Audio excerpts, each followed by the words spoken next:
Hey guys, welcome back to the channel. This is story about what if Naruto forced to banished by council part 1. Before I start, please do support for more amazing content and comments for part 2. Do consider to subscribe my channel and share my video to your friends and check out the description as well. Let's start the video. Chocolate brown eyes took in the people assembled around the table, the head of their owner resting on a fist which was propped on the arm of a chair. They were the council of Konoha, and they consisted of clan heads and important civilians within Konoha. Alongside them were Sandame's former teammates Hamura and Koharu, as well as Danzo, a skilled diplomat, crippled warhawk, and most importantly, irritating thorn in the side of the Hokage and Konoha's beliefs. Of course, any gathering of the useless would be considered incomplete without these three, the village elders, or as Tsunade called them, the village ingrown toenails. Why in the hell did you ever create the Council of Konoha, Grandpa? Tsunade thought, then sighed softly as she remembered that it had been need to ensure that the fledgling village would survive its founding. It had been a necessary evil when it had been made, because all the work that went into creating the village required so much of Hashirama's attention that he needed as much help as he could get. And being the kind of man he was, he allowed the clans and civilians to make it up, so that a wider array of problems were taken care of and different sectors had a voice in Konoha's creation. Unfortunately, by the time the council was no longer necessary and was to be disbanded, they had burrowed deep, creating laws to keep the council together and able to keep as much power as possible. Hashirama did what he could to limit that power, but much like himself, they were shrewd manipulators, skills born from before Konoha was a gleam in the eye of either Uchiha or Senju, and he was forced to give enough to keep them satisfied. Tobirama, Hiruzen, and Minato were thus forced to deal with increasingly greedy and power-hungry men and women, working to try and undermine the Hokage and gain more power for themselves and their clan. The worst was the old warhawk Danzo, who was like an inoperable tumor of Konoha, always spreading, infecting wherever he could, his disease spreading through the wood of the tree, causing decay and death wherever it touched. Tsunade-sama. The voice of Kahaku broke through the woman's thoughts, bored brown eyes turning to the elderly woman as she asked, "What is it, Kahaku? Have the hens finally stopped clucking about inconsequential nonsense, and ended the pointless pissing contests? Can the ninja actually get to work now?" The civilian scowled at her as several clan heads laughed, with Chuza's deep laugh echoing throughout the meeting room, accompanied by the barking laughter of Tsum. Shikaku and Inoichi merely smiled and chuckled respectively, Shibi's Kakaicha buzzing lightly, sounding pleased by her words. She noted that some of the clan heads, particularly Hiashi, were also scowling, recognizing the dig against him and others. "Yes, well, on to business," Hamura said, trying to bring the room under some semblance of order after Tsunade's remarks. "Of course," Tsunade said, straightening up and folding her hands on the table, her appearance more businesslike than before.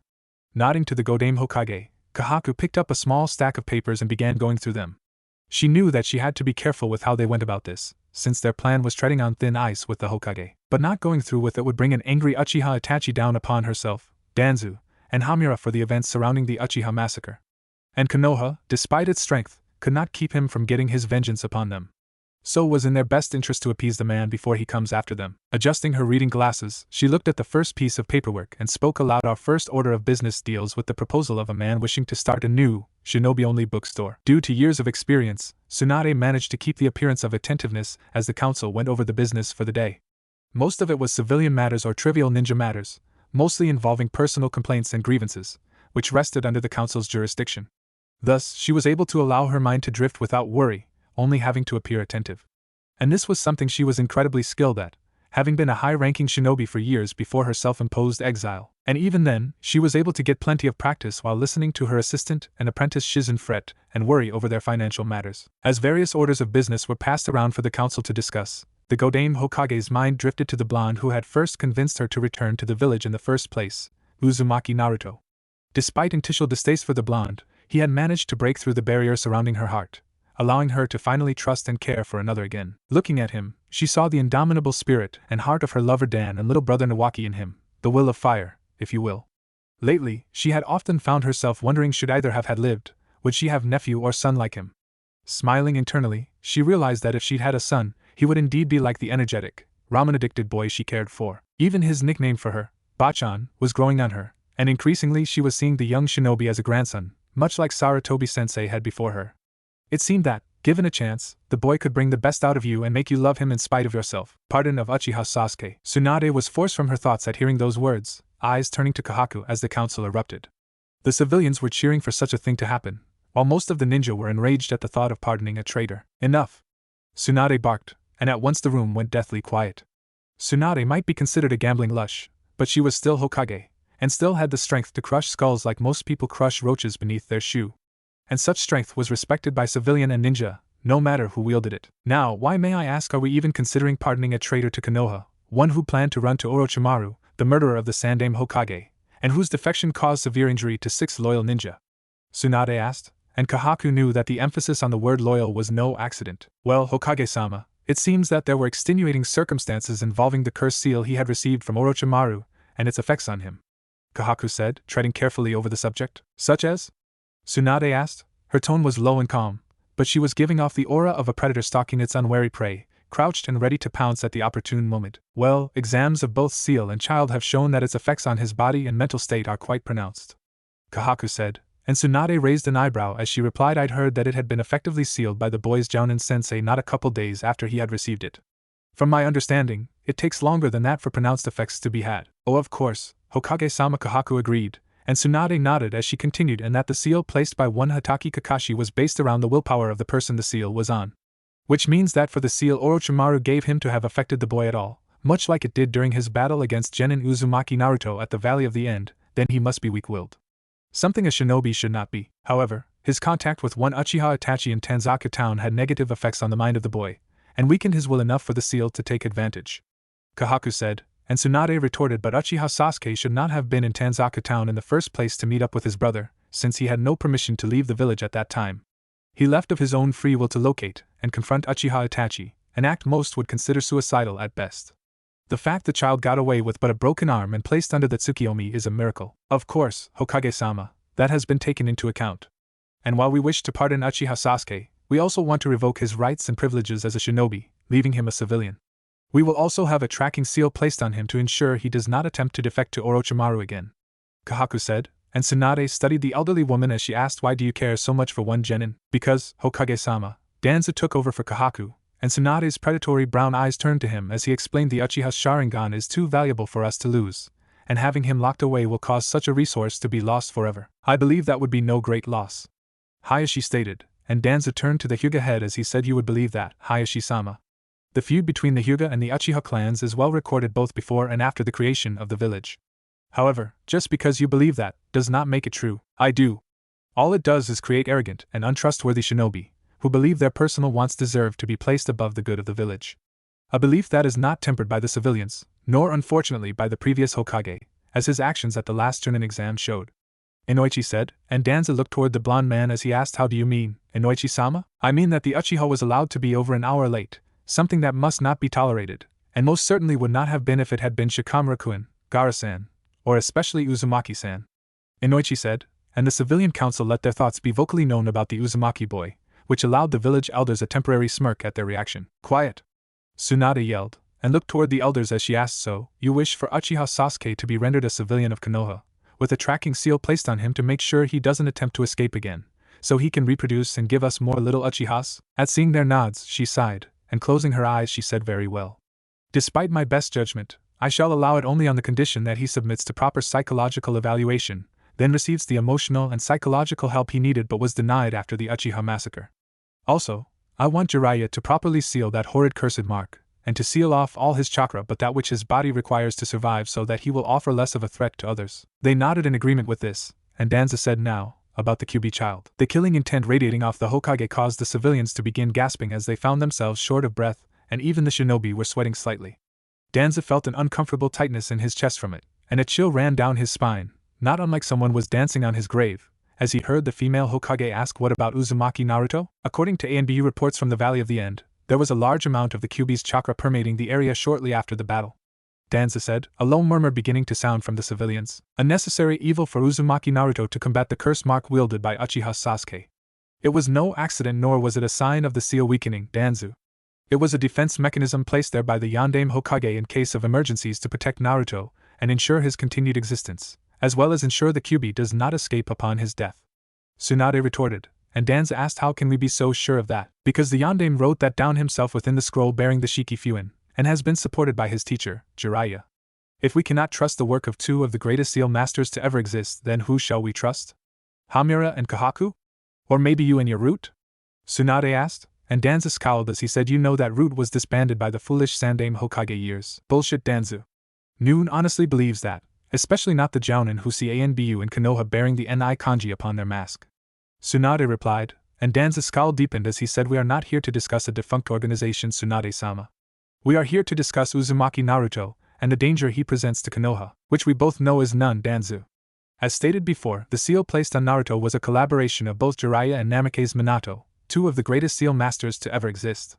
To doubt the seal is to doubt them, something I refuse to allow happen. Minato's genius is touted in the streets by shinobi and civilian alike, and that seal is a work of that genius. Tsunade replied, and Danzo said, "But it is 12 years old. Surely degeneration can happen to even the greatest seals. That is why Jiraiya, Minato's teacher and a seal master of his caliber, inspects it every so often to ensure that degeneration has not happened. If such a thing has happened, then Jiraiya can easily repair it before it becomes dangerous to Konoha. And Uzumaki Naruto is one of the most loyal shinobi to ever live, so we do not need to worry about him being a threat to us either." Tsunade countered, and Danzo's jaw clenched as that door was shut before he could enter it. "How can we be so assured of his loyalty, Tsunade-sama?"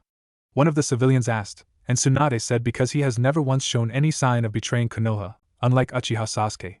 He has protected us from danger time and again, even doing so since birth by holding back the Kyuubi. He wishes to have acknowledgement from the people of Konoha, to earn their respect. If he were not loyal to our village and its people, then he would not have such hopes. Only the Inuzuka clan can rival his loyalty to our village, but enough." Tsunade growled, adding, "We are not here to discuss Uzumaki Naruto, a loyal Konoha shinobi who, along with the rest of a team put together by Shikamaru and aided by the children of the late Kazekage, went above and beyond the call of duty and accomplished a mission that would have given Jounin trouble. I am merely concerned with the safety of Konoha and its people, as is the daimyo," Danzo calmly said, and Tsunade's eyes narrowed dangerously as she asked, "And why exactly are you bringing him up?" "Merely because the day after the Uchiha incident, I sent the daimyo the reports gathered by ANBU and asked for his input. He says that he agrees with Kahaku, Hamura, and myself on the subject of Genin Uzumaki Naruto. I just hoped that we could get you to see the light concerning the Jinchuriki, but unfortunately it seems your personal feelings for the child are clouding your judgment." "How dare you!" All eyes suddenly turned to the dark-haired Inuzuka matriarch, even a stunned Tsunade, who had risen to her feet and looked about moments from leaping at the village elders and ripping their throats out with her teeth. "What do you mean, Inuzuka-san?" Danzo asked, and Sim felt her hackles rise as she growled, "I mean that you have gone behind the back of our leader and undermined her authority, for the good of the village only, Inuzuka-san." Danzo replied, but this time Shikaku spoke up and said, "Bullshit. From what I've seen and heard from my son, Uzumaki Naruto is not a danger to our village nor its people. He has been nothing but loyal to both in a situation that most would have long since betrayed up, if the reports and rumors I've heard." "Loyal, with all those pranks he's pulled?"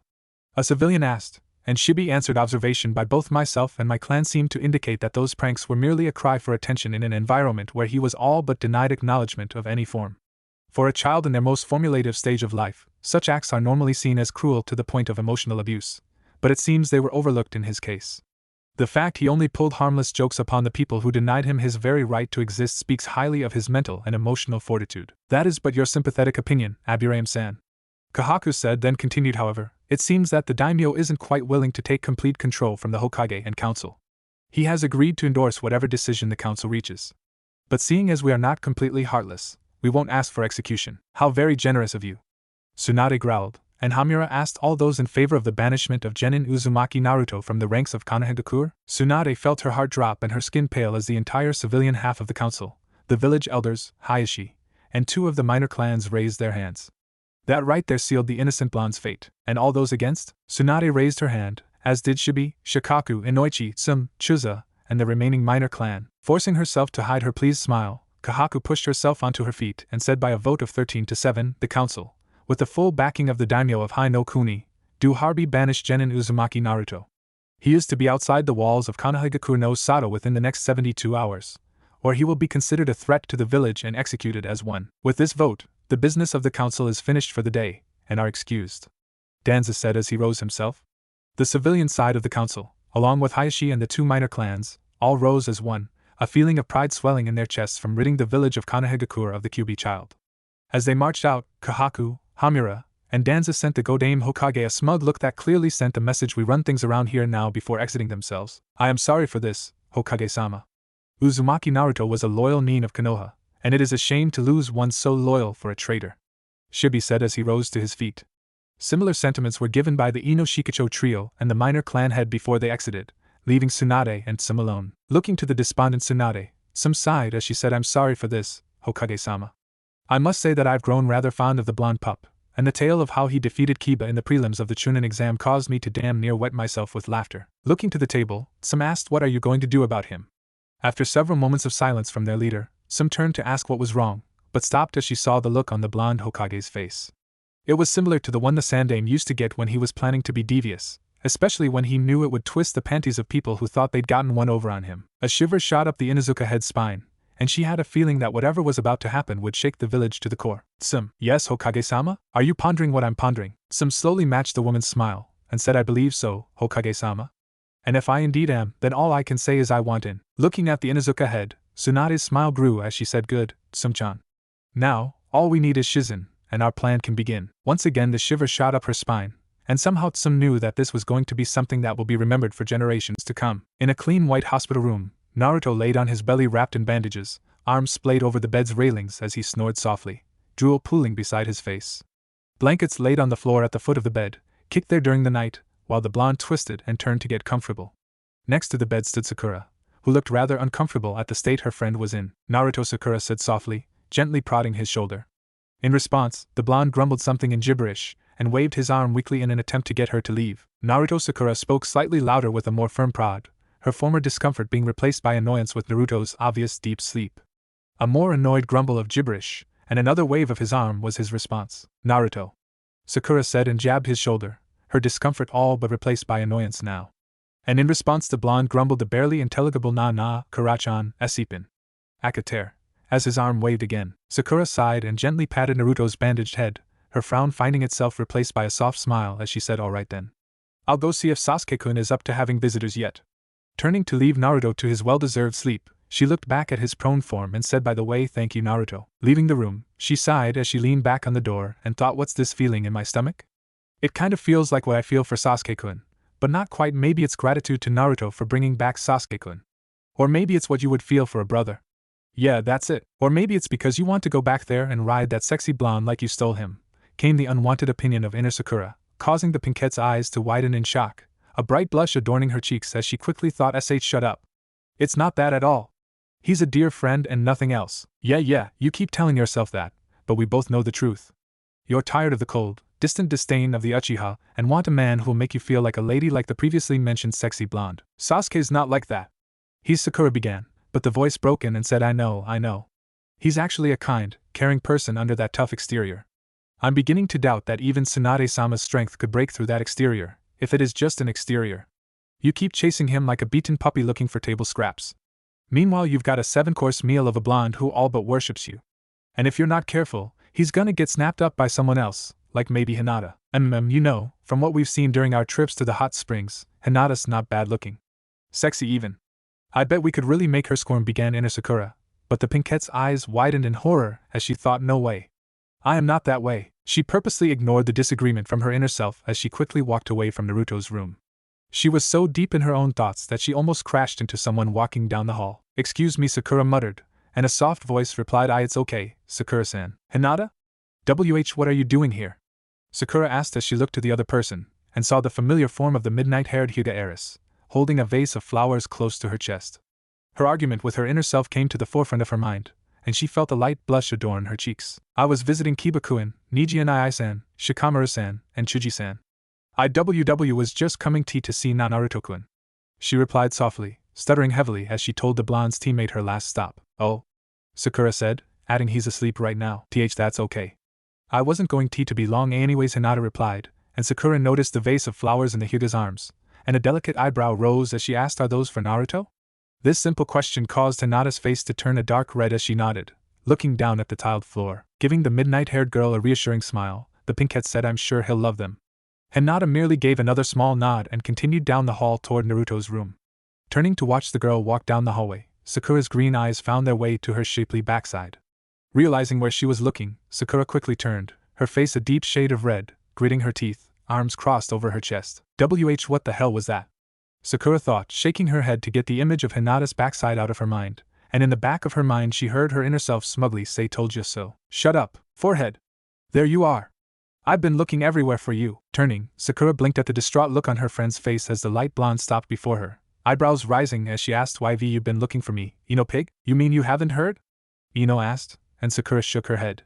Frowning, Ino said, well, my dad came home from a meeting this morning, and he told me the council's made some decisions. About Sasuke-kun? Sakura asked, and Ino nodded as she said about him and Naruto. Naruto? Why would the council care about him? The pinkette asked, and Ino replied, I don't know. But they apparently decided to banish him from Konoha. What? Sakura cried, forgetting Sasuke for the moment as Ino said yeah. Dad won't tell me why, but he was upset about it. But Tsunade-sama, Sakura muttered, and Ino merely gave a hopeless shrug in reply. I need to go see Tsunade-sama, Sakura decided, turning and running down the hallway as Ino sighed and looked to the ceiling, wondering what's so important about the dobe anyways. Gently shutting the door behind her, Hinata looked to the sleeping blonde, a light blush accompanying the gentle smile on her face at how bonelessly comfortable he managed to look sleeping in spite of his uncomfortable-looking position. Walking to the bed, she carefully placed the vase of flowers on his bedside table and sighed, turning to leave the room and let the blonde sleep. Nada-chan? Came the sleep-laden voice of the blonde, causing the Hyuga heiress to stop, her face darkening as she turned and bowed low, murmuring so sorry for waking you, Nana Naruto-kun. S'all right, Naruto replied sleepily as he rolled over and sat up, rubbing an eye childishly with a jaw-cracking yawn. Blinking his eyes owlishly, he looked at Hinata and asked, was Sakura-chan here? I could have sworn I heard her talking to me. SGW was, BU but UW were sleeping. Hinata murmured, and Naruto nodded as he said okay. Looking around the room, the blonde took sight of a chair and waved to it with a bandaged arm as he said, pull up a chair and talk to me for a while, Hinata. I'd get the chair myself, but well, Bachan gets mad when I get out of bed. And no, it's okay, the pale-eyed girl murmured, grabbing a chair and pulling it close, the legs scraping against the linoleum as she did so. Taking a seat, she looked to her hands, where her index fingers were pressing against one another, and Naruto looked around his room, taking in the unadorned white walls as he tried to ignore the smell of antiseptic permeating the air. Noticing the flowers on the bedside table, Naruto asked, so, did you bring the flowers? Why yes, Hinata replied, and the blonde gave her a smile as he said, thanks a lot, Hinata-chan, they're nice. And it gives me something pretty to look at. Why yo we welcome, Hinata managed, not daring to look up at him, lest he see her embarrassing blush. Instead, she carefully studied her index fingers as they pressed together. So wanna get some ramen together later? Naruto asked, and Hinata actually looked up, studying his bandaged body as she asked, but didn't you say Tsunade-sama wa wants you to sta stay? All those bandages. Waving off her concern, Naruto grinned and said, nah. I was good enough to go home yesterday, but Tsunade-bachan just wanted me to stay overnight for observation. I personally think she finds it funny to force me to lay in this bed, counting the holes in the ceiling. And the bandages are, well, I don't know why I'm still bandaged. Probably just overreaction, since I've never been this wrapped up before. Oh, Hinata murmured, a small smile crossing her face as she continued, okay. Okay, what? Naruto asked, and Hinata replied, going FO for ramen la later. Cool. Naruto replied with a wide smile to the girl, which slowly drooped into a frown, his eyes shining with concern as he asked, so are the others alright? She gave him a smile that allowed him a relieved sigh as she answered, yes. Ninigi and I-san and Shuji-san, we were in bad shape. Bu but ts Tsunade-sama sa saved them. Good old Bachan, she can do anything. Naruto stated with confidence, and the pale-eyed girl gave an affirmative nod as she said, hi, and I was awesome on the mission. I mean, Chuji, Niji, Shikamaru, and Niji were good, but I was great. Naruto said with a wide grin, chest puffed out with pride. Giggling into her hand, Hinata found the sight before her too adorable for words. How about I tell you about my awesomeness while we wait for Bachan to come release me? Naruto asked. Still smiling softly, the eldest daughter of Hyuga Hayashi nodded softly, awaiting the tale of bravery and selflessness with her handsome Naruto-kun as the dashing hero. Hatake Kakashi scowled beneath his mask as he stood inside Sasuke's hospital room, watching the second-to-last Uchiha lay silent and still, under a forced sleep jutsu lest he make another escape attempt, or some such nonsense. Kakashi stared at the boy he had come to care for like a son, the boy he gave everything to, and yet it wasn't enough. For a moment, and only a moment, he wondered if it was his fault, but he quickly shook his head, ridding his mind of those traitorous thoughts. He knew it wasn't his fault. It wasn't Sasuke's fault either. There was only one person at fault for his attempt to go missing, and that was the Uchiha's teammate, Uzumaki Naruto. Each member of Team 7 had a very important and critical role in their cell. Sasuke was supposed to be the prodigy, Kakashi's crowning achievement as a teacher, something the Uchiha was living up to. Sakura was supposed to be Sasuke's cheerleader, keeping his spirits up and lavishing the Uchiha with praise, a position she was going above and beyond to do. And Naruto was supposed to be Sasuke's rival without actually rivaling him. He was supposed to be the Uchiha's own punching bag, always weak, never equaling, or heaven forbid, surpassing the Sharingan user. But in spite of all his attempts to undermine the Jinchuriki's training, to keep him weak, he somehow managed to overcome those obstacles. Never training the blonde, making sure he did nothing but D-ranks, he did his best. Even after he somehow made it past the Chunin exam prelims, he still managed to put a large roadblock before the blonde. He'd convinced Ebisu, a man who supposedly hated the blonde, to train him. In actuality, Ebisu was supposed to only have him work on chakra training, not actually teach him anything. But then the blonde somehow managed to bump into Jiraiya and convinced the Sannin to train him. And train him the man did, to the point the blonde actually managed to outshine Sasuke during the invasion, even defeating his fellow Jinchuriki Gaara. If that weren't enough, the old pervert actually taught the blonde the Rasengan, a technique created by his sensei Minato. When he found out, he'd been enraged, knowing the Rasengan to be equal to his own Shiori, meaning that the blonde was equal to Sasuke. Now the blonde had a victory over Sasuke, meaning that his son was defeated by his rival. Kakashi's blood boiled at the very thought that he'd managed to fail not only Sasuke, but also Obito and the memory of his fellow Uchihas.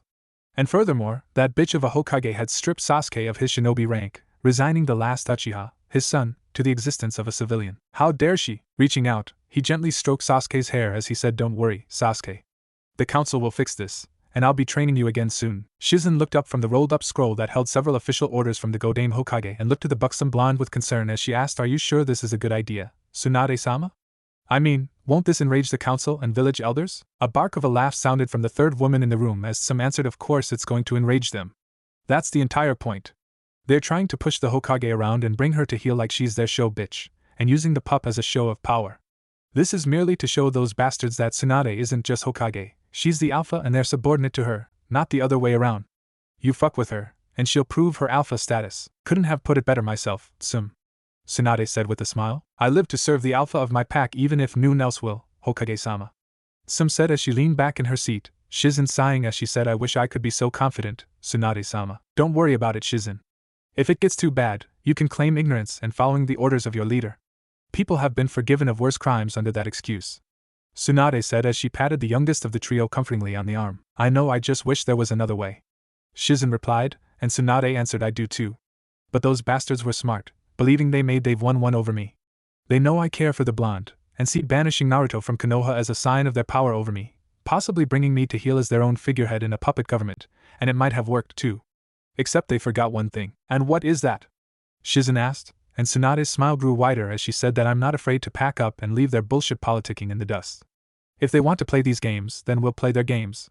But I ain't going to play personally." Picking up the scroll, she waved it and said, "I'm bringing in a ringer, a master manipulator, someone who's spent the better part of a decade doing this stuff on a scale those fools can't comprehend." "If he'll do it," Some said, and Tsunade replied, "He'll do it. Trust me, that man can be as petty and vindictive as me when angered. And this scroll is going to let him put that twisted mind to good use in repaying 13 years of social isolation and emotional abuse." Their conversation was interrupted by the intercom crackling to life, and the voice of her secretary speaking through it, "Excuse me, Godame-sama. But there is a genin by the name of Haruno Sakura here wishing to speak with you, and she seems rather upset. Probably about the traitorous whelp, no doubt." Some muttered, and Tsunade said, "Might as well hear her out. Maybe we can get something out of her." Pushing the send button, Tsunade replied, "Send her in." After a few moments, the door swung open, and a disheveled, bleary-eyed Sakura entered, seemingly ignoring the Inuzuka head and Shizen as she walked up to the desk, turning bleary green eyes filled with fear as she asked, "Is it true?" "Is what true?" Tsunade questioned, and Sakura replied, "That you're banishing Naruto, it's not true, is it?" Sighing, she said, "No, I am not banishing Naruto." Seeing the relief in the girl's eyes, Tsunade felt like a horrible person as she continued, "But unfortunately, the Council of Konoha voted 13-7 for his banishment, a decision being endorsed by the daimyo. There's nothing I can do about it, my hands are tied." At hearing this news, Sakura's legs felt weak, as if they'd been injected with a powerful sedative. Her knees shook and buckled, causing her to drop to a kneeling position on the floor, silent tears flowing down her cheeks as she balled her fists on her knees. Feeling the sadness practically radiating off the girl, Some looked to the blonde Hokage, her eyes sending a silent message. Getting an affirmative nod from their leader, Some looked to the pinkette, gave a reassuring smile as she said, "Don't worry. Tsunade-sama isn't just going to throw the pup out into the world. She's planning how best to aid him, okay?" Green eyes shining with tears turned to the Hokage, and after wiping her face off with her hands, Sakura smiled sadly as she said, "Thank you, Hokage-sama." Returning the smile with one of her own, Tsunade studied the girl kneeling before her, a curiosity piqued. Raising a delicate eyebrow, the buxom blonde asked, "What exactly is your relationship with Genin Uzumaki Naruto?" "Naruto?" Sakura asked, a blush crossing her cheeks, and receiving a nod, the girl looked to the floor and answered softly, "I don't know, he can be a real baka sometimes, he's still a close friend. But lately I've been getting this feeling in my stomach. It's kind of what I feel for Sasuke-kun, and yet different. I can't really describe it, but it feels weird and nice. Warm, I see. Tsunade said, the smile disappearing for the neutral face of a leader, chocolate-colored eyes focusing on the pink-haired genin as she said Genin Hirano Sakura. Yes, Hokage-sama? Sakura asked as he had snapped up, green eyes meeting brown as the blonde Hokage questioned, would you be willing to aid me in concern to Uzumaki Naruto? Doing so would leave you within my debt, and I would be willing to make you my apprentice should you accept. A conflict of emotions filled green eyes, elation, confusion, and a little bit of worry chief among them. After a minute of silence, the Hokage said, don't answer me now. You may go home and think it over, just return here early tomorrow with your answer. But I want you to know that what I'm going to ask of you is difficult, so don't make this decision lightly. A silent nod was her answer, and Tsunade smiled as she said, good girl. Also, do you know anyone else willing to aid Naruto? Without a moment of hesitation, Sakura answered Hyuga Hinata. The Hyuga heiress? Shizen asked, and receiving a nod from the pinkette, some grinned and added Kiba's commented on her constantly sniffing around the blonde pup. Unfortunately she's too shy to tell him her feelings, and he's too dense to notice her affections. Thank you, Sakura-san. Tsunade said, and as the girl stood to leave, Shizen asked, before you go, Sakura, may I ask how you found out about his banishment? The pinkette let out a sigh as she replied, Ino told me. She said she'd heard it from her father, and he was angry about it. I had to find out for sure. Very well. Dismissed. Tsunade said, and giving a small nod, the girl exited the room, looking emotionally drained by the events that took place in this office. It seems we've got some untapped resources in Konoha waiting to be used. Tsunade said after the genin left, and turned to Shizen as she said, please bring Hyuga Hinata here as soon as possible. Then Sasuke, overtaken by that cursed seal he was given by Hibi team, leapt at me with his Chidori, so I engaged him, countering with my Rasengan. The attacks were evenly matched, and were struggling for dominance between us. Naruto said, hands clasped before him and struggling.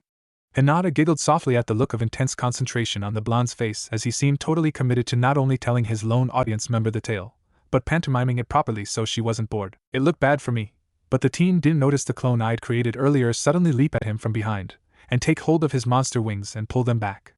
Naruto mimicked wrapping his arms around the base of the hand-like wings and pulling back hard. This, of course, had the effect of distracting him, if only a bit.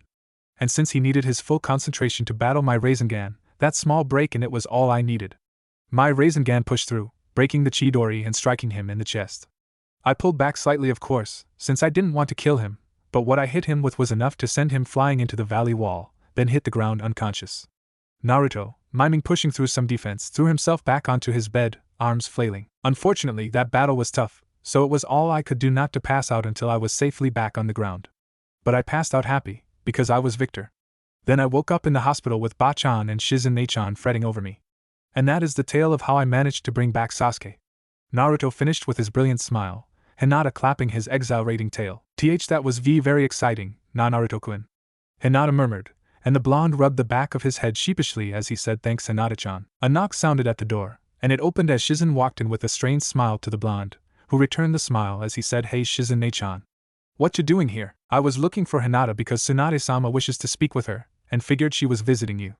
Shizen said with a smile, and Hinata asked why does Hokage-sama wish to see me? You'll just have to go see her and find out yourself.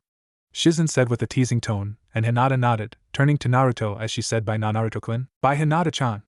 Naruto said with a wave, and as the Hyuga heiress left, Naruto turned to Tsunade's apprentice as he asked, can I leave now, Ne-chan? Sure. Just let me give you a final checkup to make sure you're as well as you appear to be. Shizen replied, and watched the blonde whoop with joy at finally being able to leave the hospital. Okay, strip.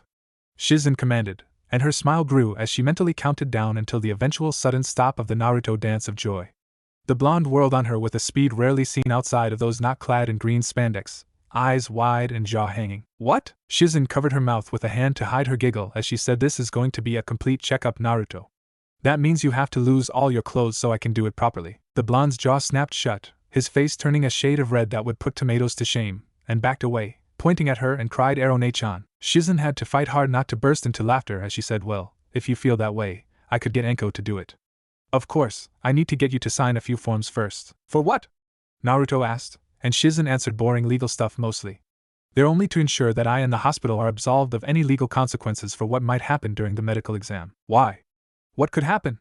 Naruto questioned, and Shizen replied, when Enko gets those clothes off you, she'll get to see that sexy little body of yours and, more importantly, your third leg down there, after which I'm afraid she won't be able to control herself, and she'll make a man out of you. The look of confusion on Naruto's face was adorable, but the look of horrified realization, followed quickly by hands covering his crotch, caused the dark-haired woman to nearly break down in a fit of laughter. Her threat received the proper response of the blonde, quickly relieving himself of his hospital-provided pajamas, standing with only his hands guarding his third leg from view. Motioning to the bed with a hand, Shizen said, "Take a seat so we can begin." The blonde, so intent on keeping his front covered, turned his back to Shizen, and with a wicked smile the dark-haired woman replied, "That's a cute little but you've got there, Naruto-kun." Shizen burst into a fit of laughter at the sight of Naruto nearly jumping out of his skin with a yelp before disappearing beneath the sheets of the bed, a scandalized cry of "Yaro and Ichan." After he was safe beneath the nudity-obscuring sheets, Hinata stood before the Hokage's office door, fingers tapping together. As she stood there, she was forced to wonder why the Hokage would ever want to see the failure of the Hyuga clan. Looking to the secretary seated beside the door, the woman gave her a comforting smile before returning to work. After what felt like an eternity to the lavender-eyed girl, the intercom buzzed to life and Tsunade could be heard to say, "Send her in." The secretary motioned to the door, and giving her an appreciative nod, Hinata walked to the door and took hold of the handle. Several comforting breaths allowed her to open the door and enter, allowing her to see Inuzuka-tsum and the buxom Hokage watching her expectantly. "Take a seat, Hinata-chan," Tsunade said, motioning to the chair before her, and the young girl cautiously did so, not looking up at the powerful kunoichi with her. "Hinata-chan, from what I've heard, you care very deeply for the genin Uzumaki Naruto. Is that correct?" Tsunade asked, and gulping, the young heiress nodded, pleading eyes turned to the blonde before her. "Is there something wrong, Hinata-chan?" Tsunade asked, and Hinata murmured softly, "PL, please don't inform my father. He would be displeased by this." "Don't worry, Hinata. What's spoken in this room will never reach the ears of Hiashi, I promise," Tsum said, and Hinata turned to Tsum with a look that one would expect from a prisoner of war who was just told that he was going home, not a girl embarrassed at the thought of her father learning of her crush. Tsunade frowned at the reaction, but pushed it away for another time, knowing they had more important things to discuss now. "Hinata, I have some news to inform you concerning Naruto," Tsunade continued, and the girl looked horrified as she asked, "He's not going to die, is he?" Smiling to the frightened girl, Tsunade answered, "No, he's not going to die, at least not for a very, very long time." However, her smile disappeared as she continued, "Unfortunately, the council has decided in their infinite wisdom that he needed to be banished, a sentence backed by the daimyo of Hai no Kuni. Unfortunately, there's nothing I can do." She watched as the already pale girl lost what little color her face held, looking as though she had been sentenced to death, as she turned to Tsunade and said, "My father VV voted F for his BABA banishment." There wasn't a hint of a question, just a statement of fact, one which Tsunade nodded to. A slight smile returned to the Hokage's face as she said, "I have a plan to aid Naruto in this criminal abuse of power by the council, and I need your help.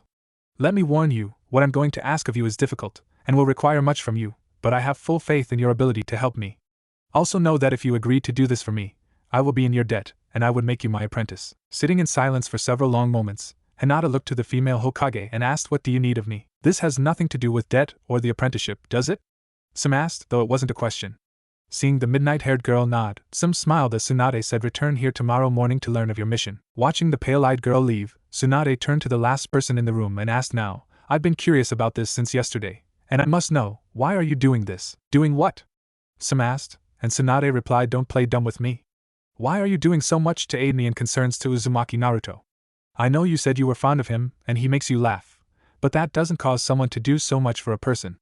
Now spill the truth." Tsum looked into the Hokage's eyes as she said, "I find the elder's actions inexcusable, and I happen to see the boy as one of my own pups." Smirking, Tsunade said, "You're lying, at least partially." Tensing, the Inuzuka matriarch asked, "What do you mean?" "The fact you find the elder's actions inexcusable is true, but you seeing the boy as one of your own children is a lie," Tsunade said, and Tsum asked, "How did you?" "Your ability to hide the fact you're lying is incredible, but there were just enough tells for me to see through it.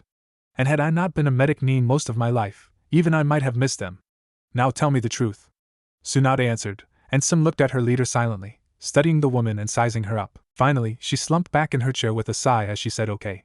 The honest to Kami truth is that, damn it, I have a crush on the blonde pup." "You have a crush on Naruto?" Tsunade asked, and Tsum nodded, covering her eyes with the base of her palms as she said, I know. I'm more than twice the pup's age. I have a son his age for Kami's sake. But ever since the Chunin exam finals, whenever I think about him, You swoon like a silly fangirl, your heart beats like you're in a life or death struggle, and you feel as if everything would be alright if only he could return those feelings," Tsunade explained, and Tsum nodded, at least before realization hit her, and she looked to the Hokage with a questioning glance. "How do I know?" "Well, join the club, sister. I've felt the same way about a genin years ago," Tsunade said, and Tsum asked, "Who?" "A young genin under the tutelage of my pervert of a friend Jiraiya, and his head currently watches over Konoha from the monument outside," Tsunade explained, And some looked stunned as she muttered Yandame-sama. Yep. But at the time, he was a blonde-haired, blue-eyed brat of a genin named Namikaze Minato, not the most feared shinobi to ever step on a battlefield. Reminds me of Naruto in a lot of ways, actually.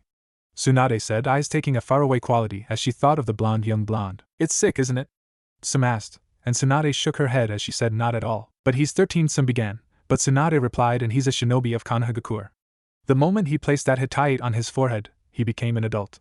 He has been deemed mature enough to kill for his village, so he's mature enough to smoke, to drink, and to be in a relationship with a man or woman of any age without consequence. It still feels wrong, some muttered, and Tsunade replied, I understand.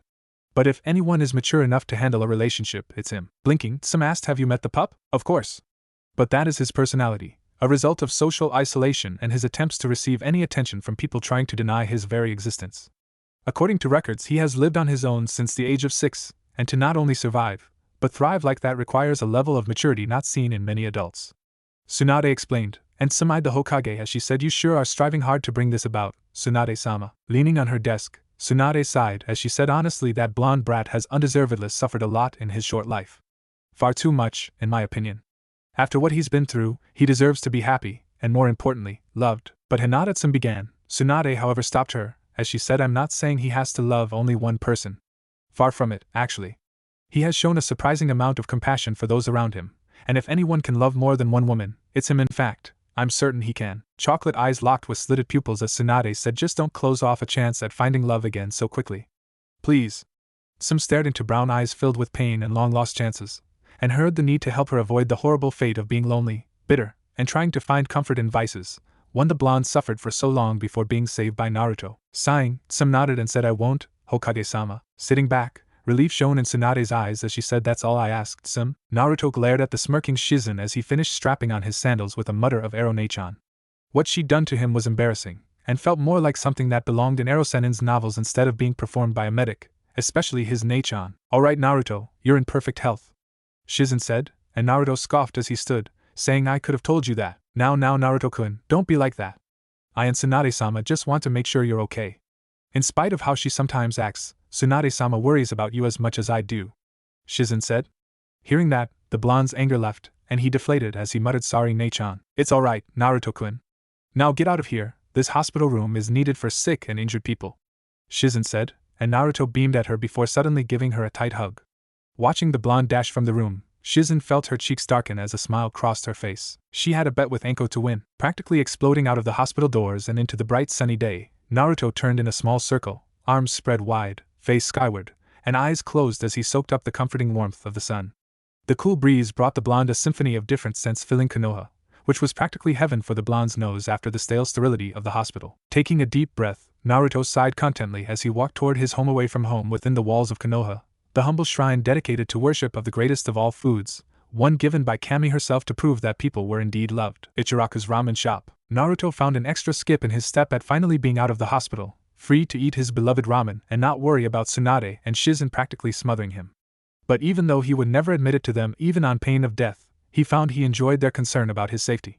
When they were fretting over whether or not he took his painkillers, if his blankets were fresh, and that he ate the nasty hospital food, he wondered if that was what it felt like to have a mother or sister. If Iruka was his father, Sarutobi one of his grandfathers with Tuchi being the other, I am his sister, and Sasuke his brother, then Tsunade was his mother, and Shizen another sister. Allowing himself to believe that they really were his family allowed him to stave off the crushing depression of loneliness that filled the majority of his life, if only for a few precious moments. Shaking his head to remove such thoughts, Naruto thought of the ramen he was about to enjoy. He had to make up for precious lost meals of ramen, and had a story to tell Ichiraku and Ayam. One even more exciting than Team 7's mission to wave.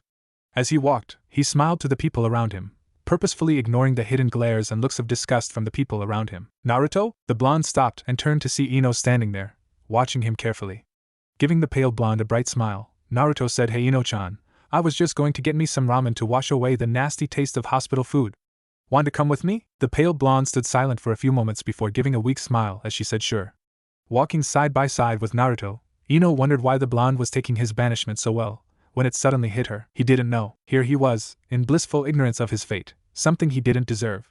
In fact, it was seen by most shinobi as the blonde being rewarded for completing a mission successfully with a punch in the stomach and kick to the jewels. Sighing, Ino knew someone had to tell him, but found she didn't have it in her heart to emotionally destroy him by doing so. Ino-chan? Ino blinked several times before turning to face him, concern on his face as he asked, "Are you okay? You kind of spaced out there for a moment. Maybe you should go see Tsunade-bachan and make sure you're okay." Waving off his concern with a smile, Ino said, "I'm fine. I was just lost in thought for a moment." "So, how did your mission go?" At her question, Naruto gave her one of his brilliant smiles and excitedly began his tale. Ino found his excitement contagious, and was drawn in by the emotions expressed by the blonde during his retelling. She gasped when necessary, laughed at happy moments, frowned at the beginning of his confrontation with Sasuke, and cheered when he told of his courageous defeat of the cursed seal-infected Sasuke. By the end of his tale, he found himself standing outside of the ramen stand, and realized they'd been standing outside it for several minutes, either entering, Ino enthralled by the story, and Naruto engaged in telling it. Smiling, Naruto moved one of the flaps with a grin and said, "Ladies first." Laughing slightly, Ino replied, "Flattery will get you everywhere, Naruto." As she walked past, she swayed her hips in a way normally reserved for Sasuke. And she noted with pleasure that, unlike Sasuke, Naruto quite obviously took notice, his eyes watching her firm, round backside as she walked. The blonde caught himself. Naruto closed his eyes, a deep blush on his cheeks as he thought, "I am not a pervert. I am not a pervert." But even as he thought that, images of Ino's swaying backside forced themselves to the forefront of his mind, followed by similar images of Sakura's and Hinata's equally round bottoms. The sound of Ino asking Naruto, "You okay?" brought the blonde out of his thoughts, and he nodded quickly, face flushed with embarrassment as he practically ran into the stand, hoping that his thoughts weren't being made obvious by his third leg rising to attention. Taking his seat next to the ponytailed blonde, Naruto ordered 3 bowls of ramen, pork, beef, and miso, while Ino ordered vegetable ramen. Watching the bright blonde-haired shinobi next to her tap his fingers on the bar of the stand impatiently as he awaited his ramen, Ino sighed softly as she realized that the blonde would be destroyed by his banishment. She had to do something, anything to soften the blow, if only a little. And like a flash of lightning, it struck her. Leaning over to him, she placed her hand on his opposite cheek and suddenly pulled him close, planting a kiss on his cheek. Watching his face darken considerably, Ino whispered, "Don't forget, Naruto, many people in Konoha care about you." Stunned by the kiss, Naruto stared at her, nodding dumbly as he muttered, "Okay, whatever you say." Smiling, Ino said, "Good," and turned to the ramen being placed before her by a smirking I am, Naruto numbly doing the same, unsure of what had caused that. Little did he realize that he'd find out all too soon. And that doing so would change not only his life, but the lives of many within Konoha and even the village itself. Hinata sat on the park bench, staring deep into the cup of tea cooling in her hands. She couldn't return home after reporting to the Hokage's office, at least not until she managed to sort through her thoughts and feelings. The need to do so was important, for if her father had any reason to suspect her of knowing something he didn't, he would interrogate her, and she would be forced to tell him everything. This would most likely get her branded with the caged bird seal, and worse, cause trouble for Tsunade-sama and Naruto-kun, all because she was too weak to stand up to her father. Sighing, she sipped the tea, closing her eyes as the lukewarm liquid calmed her nerves, allowing her to get them under control. For the sake of the Hokage's plan and Naruto's safety, she needed to do so. "Why does everyone seem hate you so, Naruto-kun?" Hinata wondered as she took another sip of her tea. Watching her beloved blonde from afar for so many years, she had seen the way people would glare hatefully at him, if they gave him any attention at all. And the fact she was so unnoticeable she could disappear in a crowd allowed her to listen in on whispered conversations about the blonde, and none of them were favorable. So many questions surrounded the whisker-cheeked blonde, but she had always been afraid to seek the answers, fearing retribution for digging into such things, even from the grandfatherly Sarutobi. But now, she felt she could ask Tsunade and not have to worry about punishment. Taking another sip of her tea, a new thought came to her mind, one that made her smile. Not everyone hated her blonde crush, and she'd seen this the same as she'd seen the hatred of many. Jiraiya-sama, Tsunade-sama, Shizen-sen, Tsum-sama, Tuchi and his daughter Ayam, Irika-sensei, and Sakura all liked the blonde. Shikamaru and Chuji were neutral to him, and her own teammates seemed to hold a sense of comradeship with him. A blush overtook her cheeks as she remembered Kiba's friendly teasing about her crush while subtly encouraging it, and even Shinoku Okashino spoke of him favorably, though his statements were sometimes odd. And to be honest, she couldn't tell if he was actually making a joke or not. She wasn't alone in that aspect, for Kiba-kun or Kurinai-sensei couldn't tell either. Draining her cup of its lukewarm contents, she looked at the tea leaves resting at the bottom. Her mother believed that one could tell the future from reading tea leaves, but her father dismissed it as superstitious nonsense. Even so, her mother knew how to do so and had begun to teach Hinata. But all she was able to learn from her mother was if the omen in the leaves meant good or ill. Staring at them for several long moments, a small smile crossed her face. The leaves resting at the bottom of her teacup meant good omens were going to come to her. And hopefully Naruto would share those good omens by association. Holding onto the cup, she stood from her seat and headed for home, assured of her ability not to arouse suspicion in her family before her meeting with the Hokage tomorrow morning. Ino sat behind the counter in her family's flower shop, flipping through a magazine. But she wasn't really reading it. Instead, her mind was still on the banished blonde. Despite outward appearances, as a Yamanaka and a mind walker, her mind was firmly rooted in both logic and understanding the workings of the human mind. She had to be at all proficient in her clan's jutsus, and if there was one thing she took seriously in her ninja training, it was those. And the council taking such an interest in the orphan dead last of her class to the point of using the daimyo to banish him didn't make a bit of sense logically to her. Sure, he could be annoying, and he used to regularly play harmless pranks on the villagers, but he'd stopped his pranking ways after making genin, and being annoying wasn't reason enough to go through all the trouble they had to just to banish him. To make things more confusing, her father refused to tell her why the council had banished him, only making brief mention of some law or another as an excuse. This was all infuriatingly confusing to her, since she doubted enough of the council could illogically hate her fellow blonde to be able to banish him. Especially Hinata's dad, a man who she had seen to be a very cold, impersonal man with his family, and treated everyone else as something that should be scurrying under a rock. For him to take interest in anyone not of his clan, especially someone like Naruto, meant they were hiding something from not only her, but everyone in her generation and under. The sound of the door's bell sounded, followed by a rather subdued Ino. Forced from her thoughts, Ino looked up to her former friend-turned-rival-turned-tentative friend Sakura, and at the morose look on the normally chipper Pinkette's face, knew the other was troubled. "What's the matter for Sakura?" Ino asked, almost reverting to her nickname for the other. Sighing, Sakura walked to the counter and leaned on it, resting her head on her forearms as she muttered, "I need someone to talk to." "Well, I have considered me a sympathetic shoulder for your troubles, Sakura," Ino said, and the green eyes of her friend held both relief and enormous amounts of gratitude as the Pinkette said thank you. "Now, what's troubling you?" Ino asked, leaning her elbows on the counter and holding her chin in her hands. Thinking it over, Sakura said, "It's about Naruto. I talked to Tsunade-sama, and they're really banishing him." Nodding, Ino waited for the girl to continue, seeing that wasn't her only trouble. "Tsunade-sama is going to help him, and she asked for my help." Sakura finished, and Ino asked, "What did you say?" "I haven't answered yet, and I have until tomorrow to do so, but I don't know if I can. I mean, to take it will get me a rare chance, and I'll be able to help Naruto. But there's my parents to think of," and then Sakura trailed off, and Ino nodded as she asked, "And Sasuke-kun?" "Yeah. I don't know what to think of him anymore.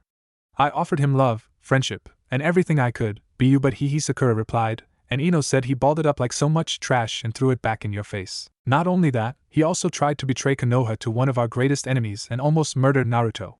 His best friend, all because he was trying to keep him from making such a horrible mistake." Sakura said, the sheer magnitude of both actions seemingly beyond her reasoning.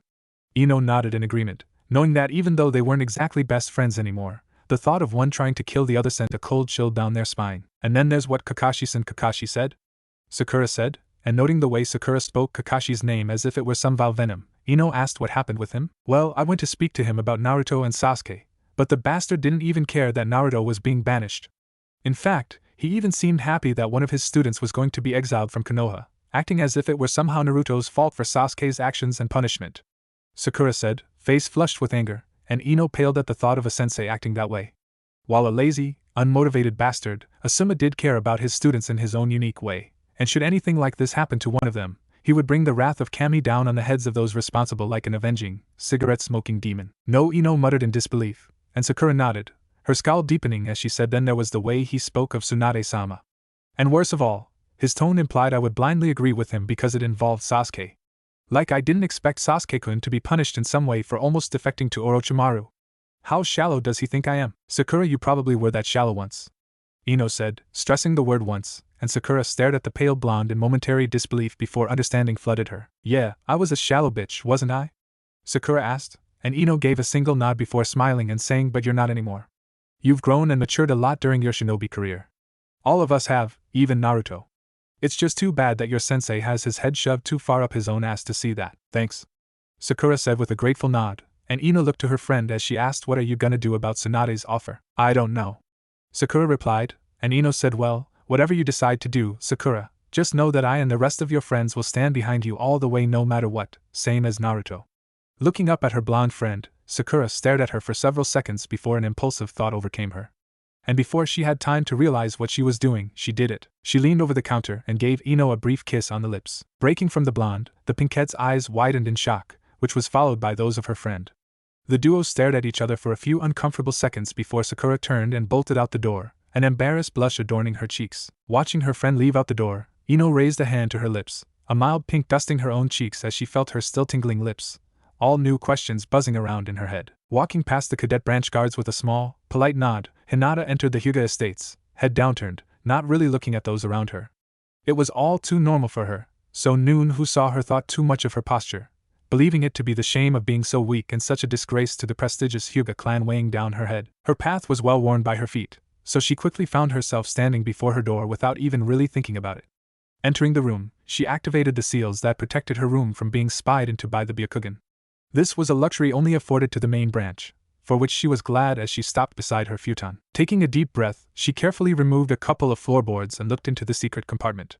In it were a variety of items, most of them sentimental in value, which necessitated their being hidden from her clan, whom hated such things with a passion, her father more than most. Those items included a couple of storybooks her mother read her when she was a child, pictures of her parents during happier times, her mother's pressed flower collection, and other such items. Also within the compartment was a wood box filled with various sugary sweets ferreted into her room in secret. She mostly kept it for when her father was so displeased with her as his daughter he forced her to bed without supper, an all too common occurrence for her. It was also for when she was feeling especially down and needed a little pick-me-up, another all too common occurrence. The one of only things in her hidey hole was a picture of her Naruto-kun, standing in one of the training grounds, giving the camera one of his face-splitting smiles and a thumbs up. His jacket was off, leaving him only in a black t-shirt, and a thin sheen of sweat resided on his body from the obviously strenuous workout he'd just gone through. Looking at the picture caused her to blush, but also made her remember why she cared for the blonde so deeply. Despite his faults, he was a dedicated worker, friendly, caring, and outgoing to all those around him, including those who hated him so. He'd helped her so much without even knowing it, and she feared that loving him wouldn't be enough to pay this debt to him. Her previous fears and worries disappeared as she looked at the picture, realizing that he would most likely need her help now. Need her to be strong for him, and be a source of support that he always was for her. Quickly returning the picture to its place within the hole, she opened the wood box and plucked out a couple pieces of candy before shutting its lid and replacing the floorboards to hide it. Unwrapping one, she popped it into her mouth, a sense of comfort flowing through her as its sugary sweetness landed on her tongue. Enjoying the relaxing quality the candy had on her, she pocketed the other and quickly deactivated the seals protecting her room. Walking over to her bookcase, she grabbed one of the books from it and sat in a comfortable chair near it. Settling in, she began reading it, trying to not worry about what tomorrow would bring. And if something were indeed to happen, she really wanted to find out how this particular book ended. She really hoped that the hero would save the village and find the love he deserved. After some time silently reading, her head snapped up as someone knocked on her door. Closing her book and resting it in her lap, she called through it, "Come in." The door opened, revealing a branded member of her clan, who bowed and said, "Hayashi-sama wishes to see you in his study immediately." As the door closed behind the man, the heiress felt her heart drop into her stomach, a look of silent horror shining in her eyes.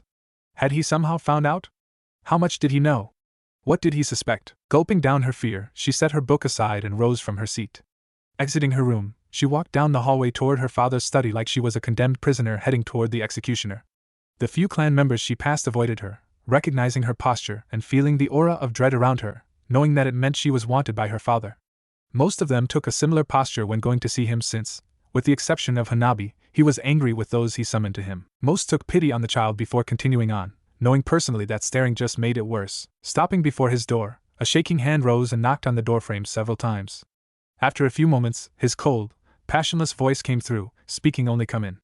Opening the door, Hinata entered and walked before him, taking a kneeling position, head down and not meeting his eyes. With the exception of the elders, Noon was allowed to meet eyes with him, not that they wanted to, lest they see the disgust he held for them. Hayashi sat studying the girl before him carefully before asking Hinata, "I have heard from several sources that you were summoned by the Hokage for a meeting in her office. I must ask myself what exactly she wanted from a failure such as yourself.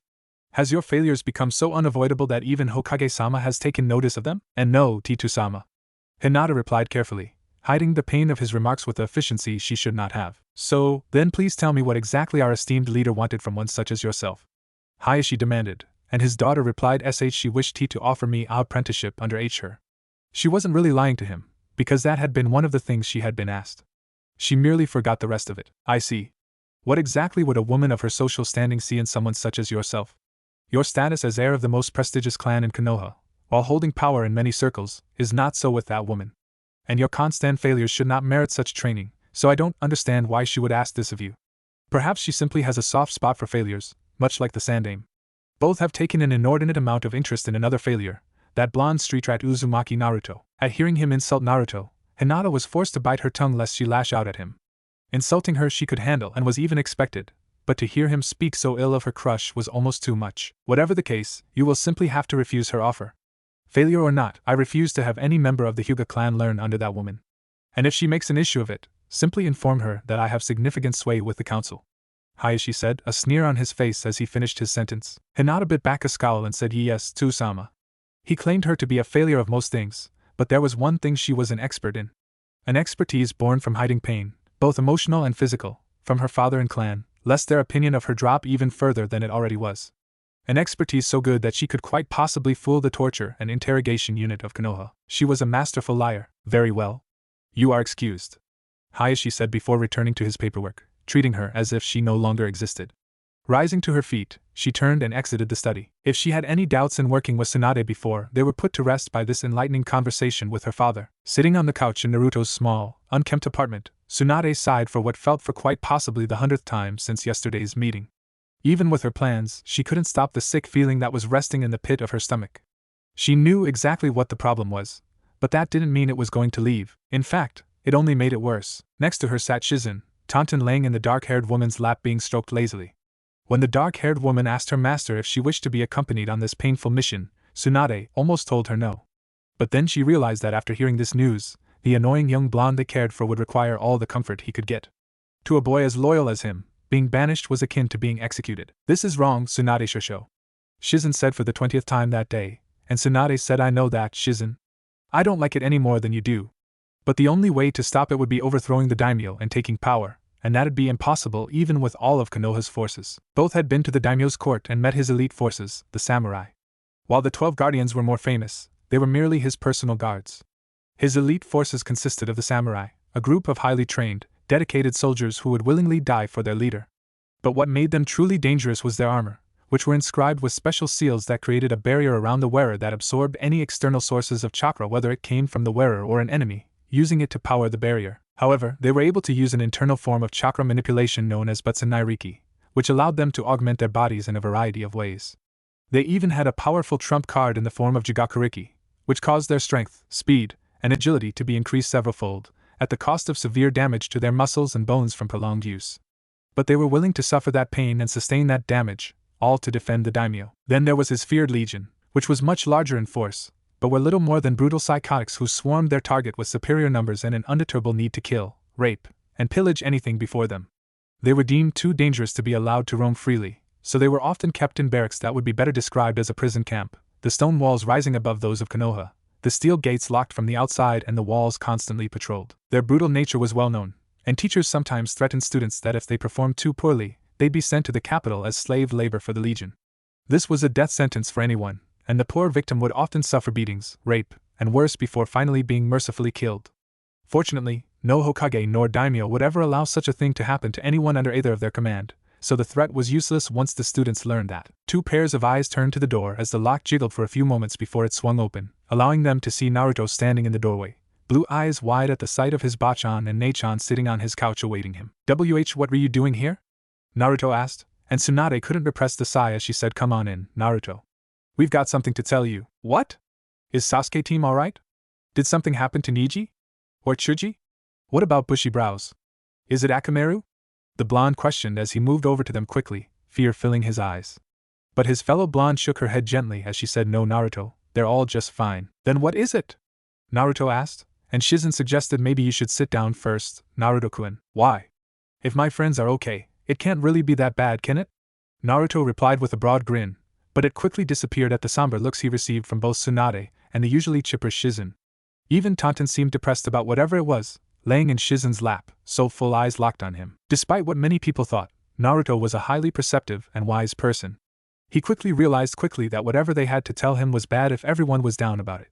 Immediately, his mind went into overdrive, thinking of every possible problem that could cause such a reaction from members of his family as he took a seat between the two. Is there something wrong with Ero Sennin? Naruto asked as he looked to her, and Tsunade answered no. Naruto, is it Iruka-sensei? Is he sick? No. Naruto, listen, it's you, isn't it, Bachan?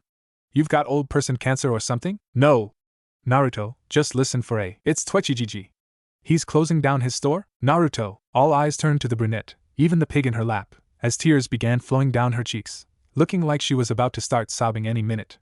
Even Tsunade was shocked by this outburst from her normally calm, level-headed assistant. "Nei-chan? What is it?"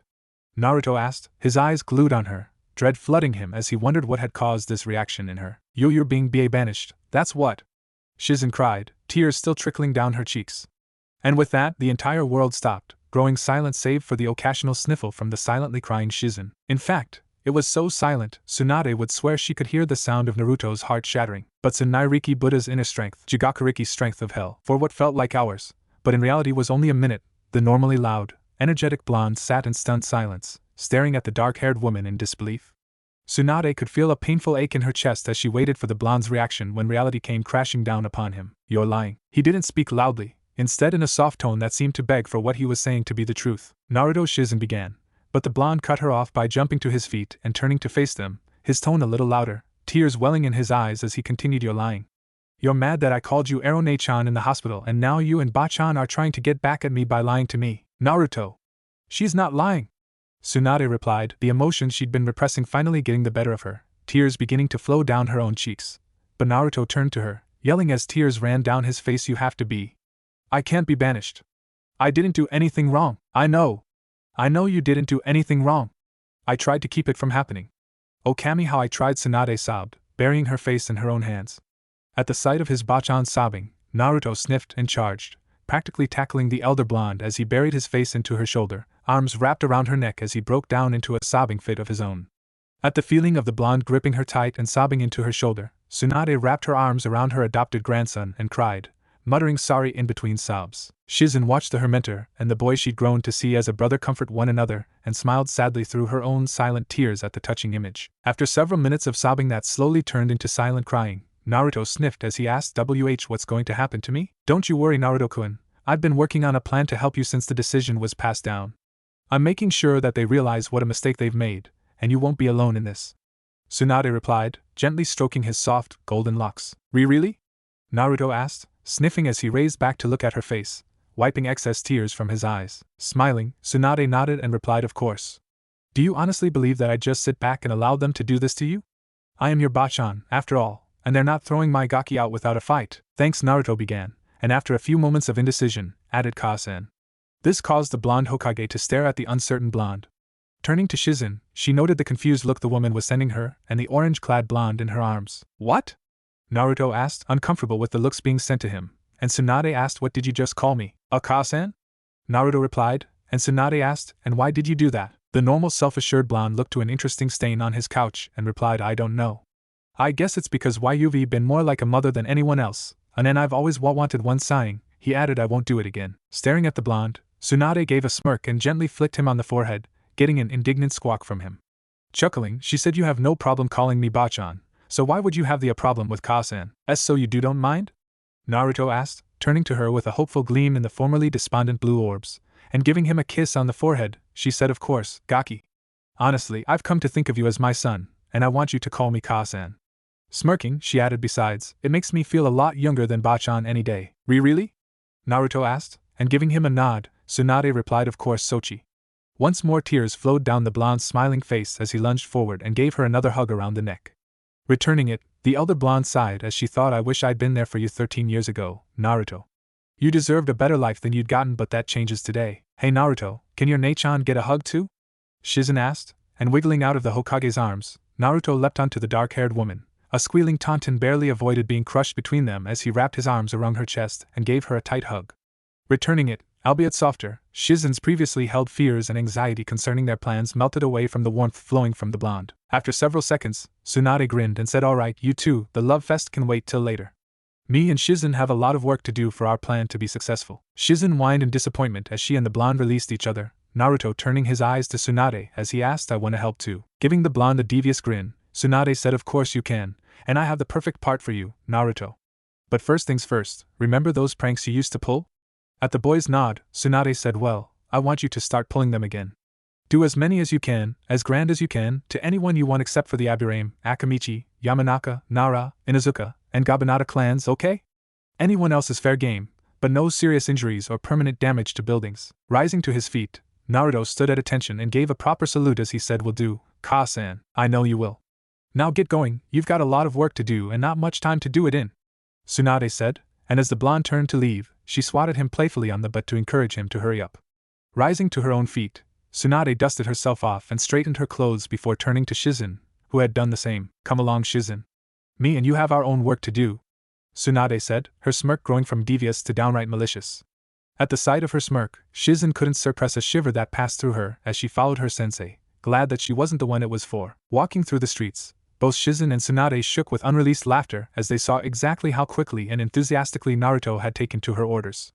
Stores were doused in a veritable rainbow of vibrant, garish colors, others reeking of a symphony of noxious odors. People were either covered in mud, paint, or well, either wanted to guess what the third substance was.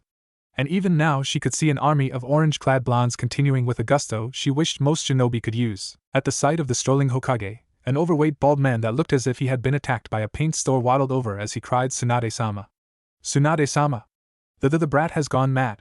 You need to do something about him. Looking around casually, Tsunade asked, how can you be sure that it is indeed young Uzumaki Naruto that is doing this? I saw him with my own 2 eyes. Dressed in that orange abomination, with that damned grin of his. The man replied, and Tsunade said, I see. Well then, I shall investigate and see if it is indeed the brat who is doing this, and a proper punishment given. Starting to walk away, she missed the darkening of the portly man's eyes at the kanji adorning her back. However, she didn't miss the muttered demon lover in a tone he believed wouldn't be heard. And the next thing the man knew, an immaculately manicured hand was gripping him by the throat, his feet dangling at least 4 feet off the ground, panicked eyes staring down into the hard gaze of the Hokage, a look reminiscent of a predator eyeing a fresh kill in the normally warm chocolate orbs. What did you say? She snarled, and clawing ineffectually at her wrist, he gasped and replied, no, nothing. Tossing him aside like a sack of garbage and listening as he crashed satisfyingly into his cart, she said coldly, that's what I thought you said. It seems that you are among those who, thanks to Sarutobi-sensei, have forgotten that Konoha is a dictatorship, and I am your ruler. Speak to me that way again, and you shall face a much harsher punishment. Walking away from the frightened man pulling himself from the broken remains of his cart, Shizen looked to her teacher and asked, are you sure that was wise? Of course not, Shizen.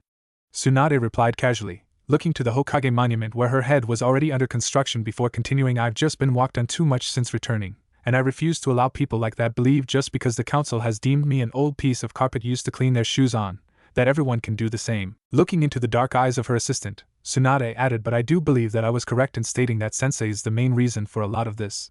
He was old, ready and due for retirement, so when he was forced to retake the hat, he didn't want to improve the village anymore.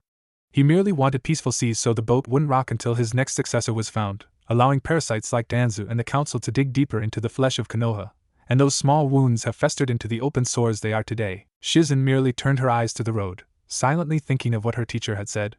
Smiling, Tsunade patted the younger woman on the shoulder as she said, come on, Shizen. We've got more important things to do than gaze at our own navels. Right, Tsunade-sama. Shizen said with a nod, her mood rising as she and her teacher hurried along to the Hokage Tower to begin the next stage of their plan. As they walked, they passed under a pair of ANBU standing atop a building. One was a purple-haired woman wearing a cat mask and with a traditional ninjato strapped to her back, handle rising above her shoulder.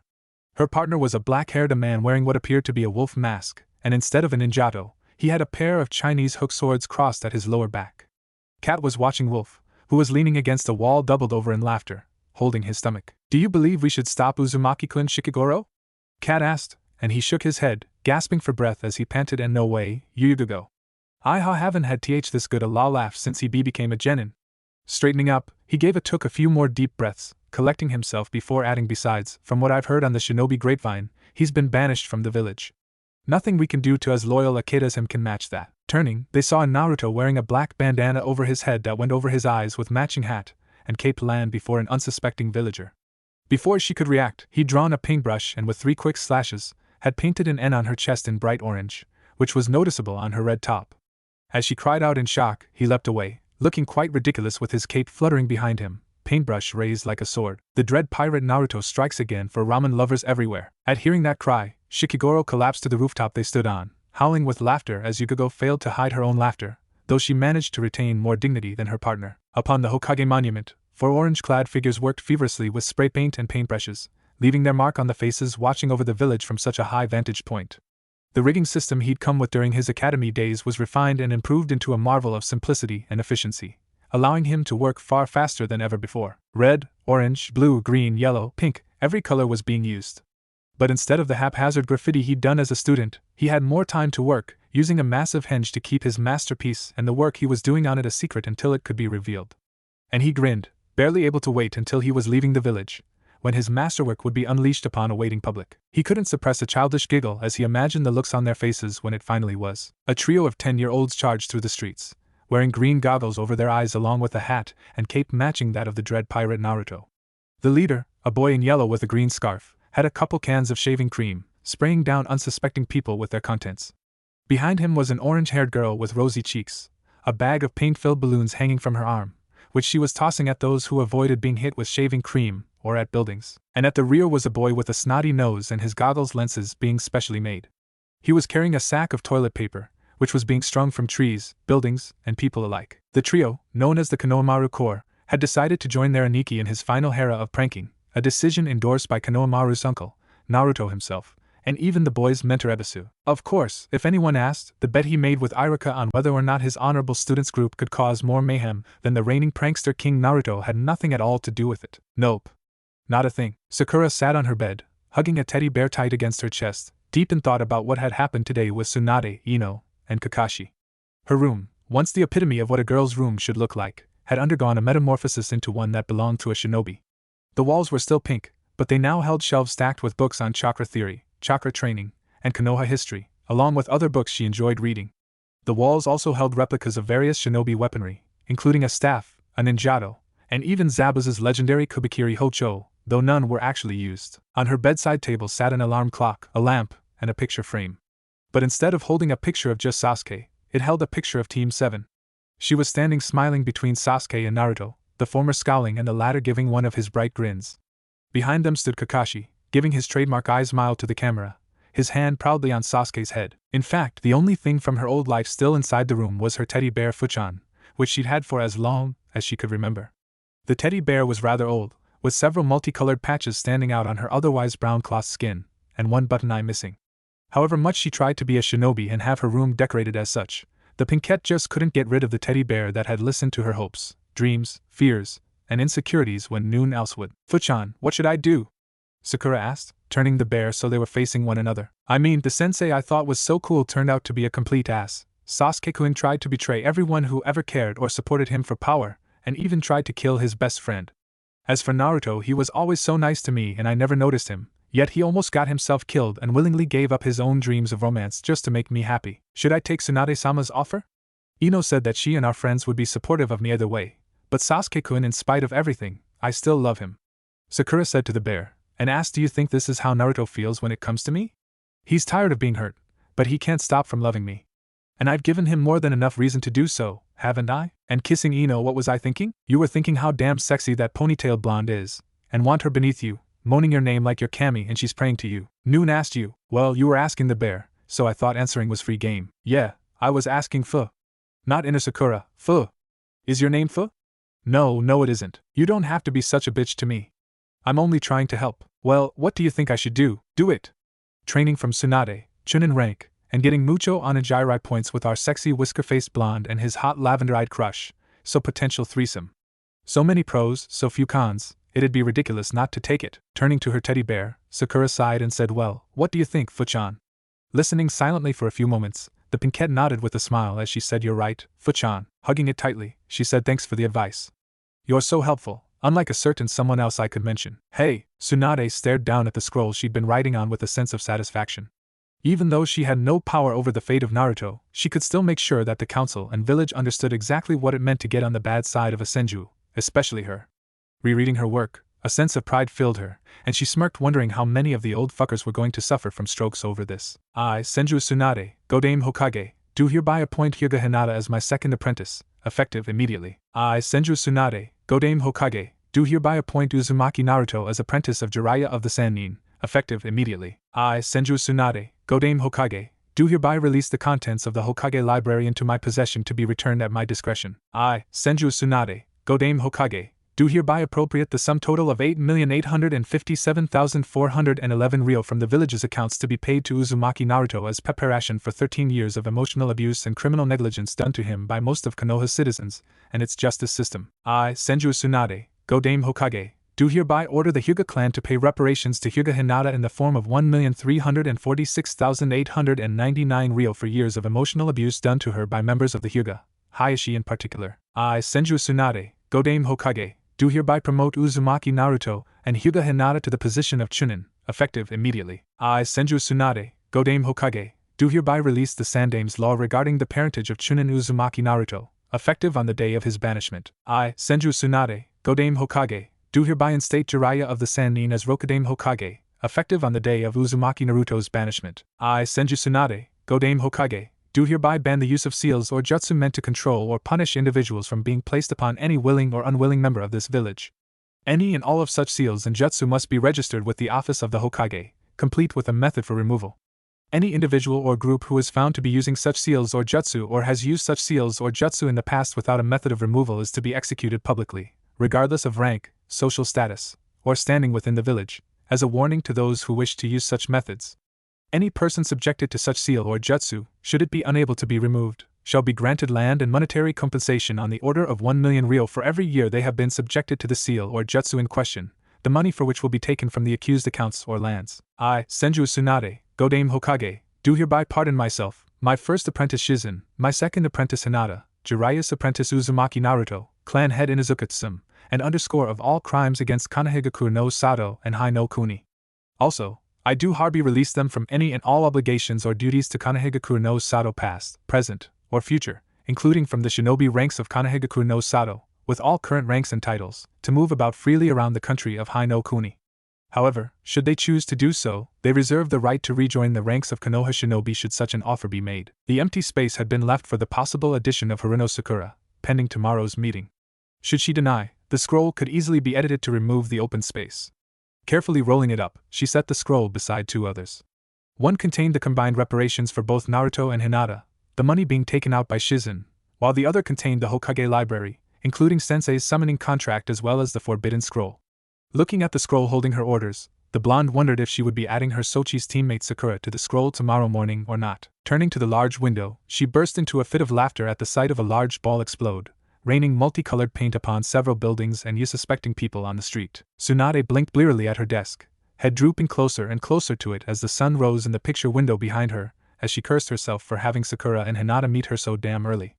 Paperwork sat forgotten on the side of her desk, and most of it would remain there, because she knew that a lot of it was simply civilian or shinobi bitching about something they should be able to handle themselves. A smirk crossed her face as she knew that most of the bitching titi was about her hand's mission prankathon pulled by Naruto, with unsuspected help from his little fan club, Enko, Kiba, Kotetsu and Izumo, turning it into a contest of sorts. The winner had been decided at sundown, with Naruto squeaking out a victory, with the Konohamaru Corps and Enko tying for second, Kiba claiming third, with the team of Kotetsu and Izumo coming in last. The prankers had been privately disciplined by herself to keep up appearances. Enko was probably still bitching that there wasn't enough dango at the private punishment banquet she forced them to attend at the Hokage mansion. She'd heard that Ebisu was displeased with the honorable grandson and his friends for their actions yesterday, believing they should have done better and won the prank war, not to mention his bet. Of course, Konohamaru merely used his loss as further proof of the blonde's worthiness as a rival, declaring that he would beat the blonde someday. Kiba, for his part, claimed he would have won had he not still been injured, with Kotetsu and Izumo both showing themselves to be ashamed of their actions at least publicly. Privately they both couldn't stop laughing and even planning to start another one next month just for the hell of it. As for Enko, well, she didn't give a shit about what anyone thought, merely enjoying the event, and even had a little fun at the end of their banquet with the contest's victor. Poor blonde was probably still traumatized after the purple-haired Tokubetsu Jounin rubbed up against his back, making sure to press her barely concealed chest into his back as she purred lewd, downright obscene things in his ear and gently stroked his whisker marks. Naruto currently had a title belt bearing the Konoha leaf surrounded by the words Konoha's heavyweight prankster champion on the large gold-painted front plate.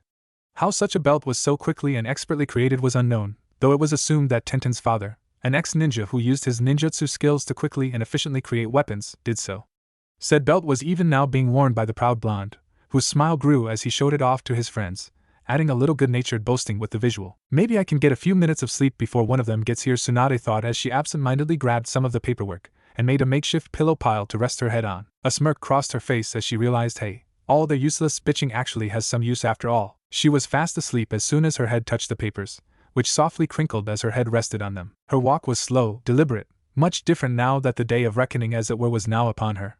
Yesterday she'd been so assured of her decision, having gone to sleep believing she was doing the right thing. But now that she was actually about to face the precipice and considered diving into the dark abyss, filled with the uncertainties her choice would bring, she was honestly and truly scared. Terrified of what exactly could be awaiting her at the bottom of that fall. Would it be acceptance, friendship, even the love she had yearned so long for?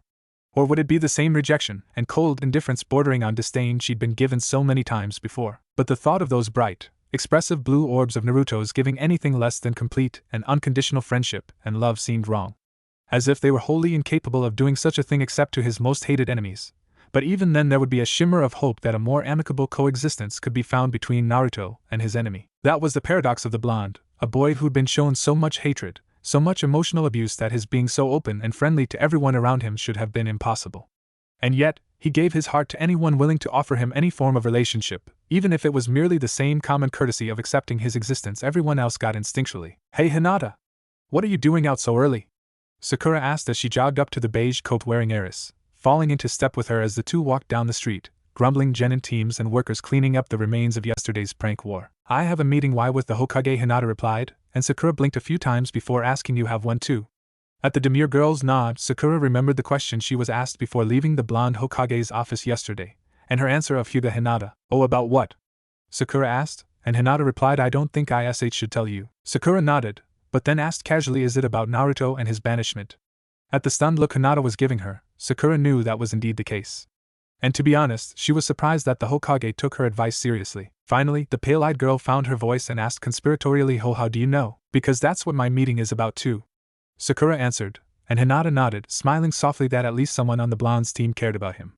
Ino, despite being logical, was also a huge gossip, and the tale given to her by the pinkette next to her was quickly making its way through the shinobi circles.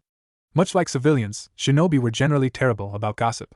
But unlike civilians, gossip with shinobi was passed with the same secrecy that a vital message was, going only to those they could trust with the info. And at the moment, shinobi opinion of the famed Sharingan Kakashi was at an all-time low, considering the sheer hypocrisy he showed in regards to his own frequently spouted motto, one given by his sensei, the godlike Minato. Furthermore, no matter how old they were, most shinobi revered their jounin sensei as a deity, a wise and benevolent figure who was to take their students and mold them into the shinobi they were today. For Kakashi to besmirch such a venerable position in such a way, allowing personal bias to overtake him and cause him to ruin not one, but two future shinobi of Konoha at such a vulnerable stage of their career was considered the very height of idiocy. Which meant, in the eyes of most shinobi, Kakashi didn't need to be doing missions. He needed to be given a box of crayons, some coloring books, and put into a playpen so he couldn't hurt himself or others with his stupidity. Of course, being the quiet, introverted girl she was, many people felt her a trustworthy person to soothe the gossip itch. So she was quickly informed of Sakura's interaction with Kakashi, but not much else, since while a gossip, Ino knew some things were too personal, and in her case embarrassing, to tell. Thus Hinata didn't know how Sakura took it, but considering that the people who told her didn't speak negatively of the girl, she probably believed her reaction to be as negative as everyone else's. Entering the large building of the Hokage in silence, they quickly walked up to the office door of their leader, the secretary nodding to them before pushing the call button and speaking. "Genins Haruno and Hyuga are here to speak to you, Hokage-sama." After several long moments, the speaker came to life with a sleep-heavy reply of "Send them in." "Please enter," the woman said, motioning to the wooden door. Looking to one another, both girls nodded and opened the door to their future, and both nearly burst into a fit of laughter. Because sitting behind her desk was Tsunade with a half-asleep look on her face, a pile of papers before her with one sticking to the side of her face. Hokage-sama, Sakura managed while fighting her giggles, and at the woman's questioning gaze, pointed to the side of her face to indicate the paper stuck there. Blinking blearily several times, the woman reached up and felt the paper stuck to her face. This woke her up quickly, and she removed it before working hastily to somewhat organize her pillow into a stack of papers. Coughing into her hand, a mild blush on her face, the woman said, "Well, you both know why you're here, correct?" At their affirmative nods, the blonde woman nodded as she asked, "Remember that this is going to be very difficult for both of you, and Noon will fault you should you decide not to. So, are you willing to aid me in helping Naruto?" Hinata's previous insecurities flooded her mind, trying to break her fragile grip on her reserve. However, the smiling face of her blonde crush appeared in her mind's eye, reminding her of the person they were banishing. The determined young man, who in spite of his faults, worked hard to better himself, and would gladly die to protect the village he loved, even if they would sooner have him dead than do the same for him. Frowning as she found her resolve, Hinata nodded and spoke in a soft, yet still firm tone, "Yes, Hokage-sama." Watching Hinata, Sakura smiled slightly as she turned to face their leader, as she said, "Of course, Hokage-sama." Smiling at the two young women before her, Tsunade folded her hands before her on the desk as she said, "Very well, But do not forget this was your decision, and you knew the difficulty of it. Now I want the both of you to pack anything you might find necessary for an extended trip outside the village. Why? Sakura asked, and Tsunade replied because you are going to be joining Chunin Uzumaki Naruto during his banishment. Both stared at the brown-eyed woman in stunned silence, their minds trying to decipher what they were just told. Finally, Hinata's synapses fired off in the right order to allow an intelligent response of what? That is what you have agreed to. To join him during his exile and make sure that he has friends during this, the most difficult time in his life. Like stated, to say this won't be easy is an understatement, so do either of you wish to back out? This will be your last chance, for after you leave this office, you are bound to a mission given by the Hokage. So, do you wish to decline? Tsunade asked, carefully studying the two girls, who'd become stone still in thought. Finally, as when they answered no, smiling, Tsunade said thank you both. And congratulations. FO for what? Sakura asked, and pulling a pair of Chunin vests from her desk, she laid them before the two girls, fighting not to laugh at their dumbstruck faces as she said for your promotions to the rank of Chunin by order of the Hokage. Naruto has been too, and will be given his vest later. As for you two, I suggest you pack them away while still in the village. Seeing you both in those vests would raise suspicions we don't need at this stage in our plans. Oh, of course, Hokage-sama. Hinata said, taking it and holding it as if it would turn to dust if she handled it with anything less than the utmost care. Beside her, Sakura was still staring at the vest, her fingers gently running over the fabric, as if trying to imprint the texture of the vest to memory. Smiling, Tsunade said, hurry along and pack. I made sure he'd be leaving soon, and you don't want him to get a head start on you. Both nodded, carefully sealed away their vests in a scroll, and left the office as fast as possible without running. Watching them leave, she took hold of the scroll with her official orders and quickly made a few edits. I, Senju Tsunade, Godame Hokage, do hereby pardon myself, my first apprentice Shizen, my second apprentice Hinata, Jiraiya's apprentice Uzumaki Naruto, clan head Inazukatsu, and my third apprentice Haruno Sakura of all crimes against Konoha no Sato and Hai no Kuni. Also, I do hereby release them from any and all obligations or duties to Konoha no Sato past, present, or future, including from the shinobi ranks of Konoha no Sato, with all current ranks and titles, to move about freely around the country of Hai no Kuni. However, should they choose to do so, they reserve the right to rejoin the ranks of Konoha shinobi should such an offer be made. I, Senju Tsunade, Godame Hokage, do hereby promote Haruno Sakura to the rank of Chunin and take her on as my third apprentice, effective immediately. Rolling it back up, she carefully sealed it and set it aside. Reaching into her desk, she pulled out a bottle of sake and a small dish. Pouring herself some, she lifted it into the air, said to the continued fortuitous fruition of my plans. Tilted the ceramic dish back, and drained it of its contents before pouring herself a second cup. As she downed the second cup, her door opened and Sim walked in, took one look at Tsunade's current activity, and smirked as she asked, you do realize doing that alone makes you an alcoholic, right? Well then, why don't you join me so I'm just a drunk? Tsunade said with a smirk as she quickly brought out a second dish, and the Inuzuka matriarch sat before her, watching as the buxom blonde poured a cup for her. So, how did it go with your clan? Tsunade asked, and downing her sake, Sim replied they understand. In fact, most of them want to come with me, feeling that the council's blatant disrespect shows them to be some of the most disloyal mongrels ever seen and unworthy of serving alongside. I convinced them not to do so just yet, but they still aren't happy with the traitorous acts of the council against the village alpha. And did you tell Hana and Kiba about your more personal reasons? Tsunade asked, and Sim nodded as she said Hana expressed the fact she'd begun sniffing around the blonde, and Kiba well, what? Tsunade asked, and Sim replied he went into convulsions and almost swallowed his own tongue. Tsunade spit her fourth cup of sake into the air as she burst into a fit of laughter. Ino yawned as she sat up in bed, blinking the sleep from her eyes as her covers pulled around her waist, stretching her arms. Shoving the blankets away, she turned and hung her feet over the edge of her bed, feet slipping into a pair of fluffy white bunny slippers. Wiggling her toes in them with a small smile, she stood and stretched her limbs, listening to the satisfied pops of joints after being disused for so long. Rubbing at an eye, she walked out of her bedroom and down the stairs to the living room, where her father sat reading the paper and Naruto sat on the couch, smiling somewhat somberly as he saw her. Naruto? Ino asked, not believing her eyes, and the blonde waved as he replied, hey Ino-chan. I like your pajamas. Ino looked down at her pajamas, which consisted of a light purple baby tee with smiling cartoon kitten on the front, deep purple pajama pants, and her bunny slippers. When out and about, she was about trendy and sexy, trying to get the attention of Sasuke with her looks and budding body, which caused most boys to melt into puddles of goo. But for bed, the order of business was comfort, not style. Crossing her arms over her chest, she smiled as she realized that she made even comfortable look damn sexy. So, what brings you to my house so early, Naruto?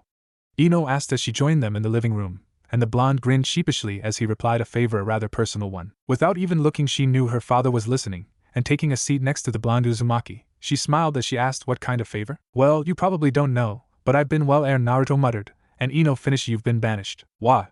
How? Naruto asked, and Ino said I'm a shinobi, I have my sources.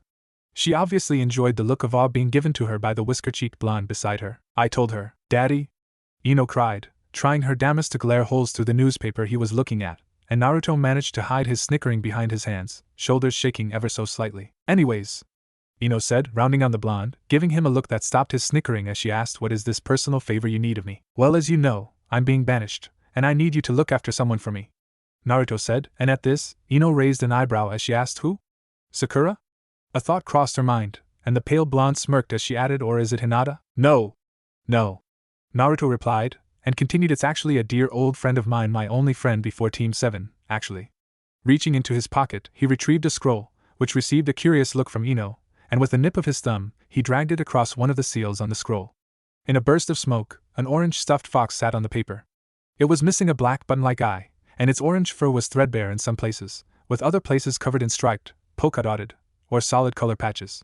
One of the large ears drooped down, and its fuzzy white-tipped orange tail seemed to be new, having been replaced. A blue bandana with a crudely made Hittite on it hung around the fox's neck completed its appearance. This is Chu, and I would bring him with me, but he's very loyal and loves Konoha, so he doesn't want to leave. We'll miss each other, but I can't bear to force him to come with me. So I was hoping you could look after him for me while I'm gone, Naruto said, unconsciously stroking the toy's head. Why me? Why not Sakura, Hinata, or anyone else?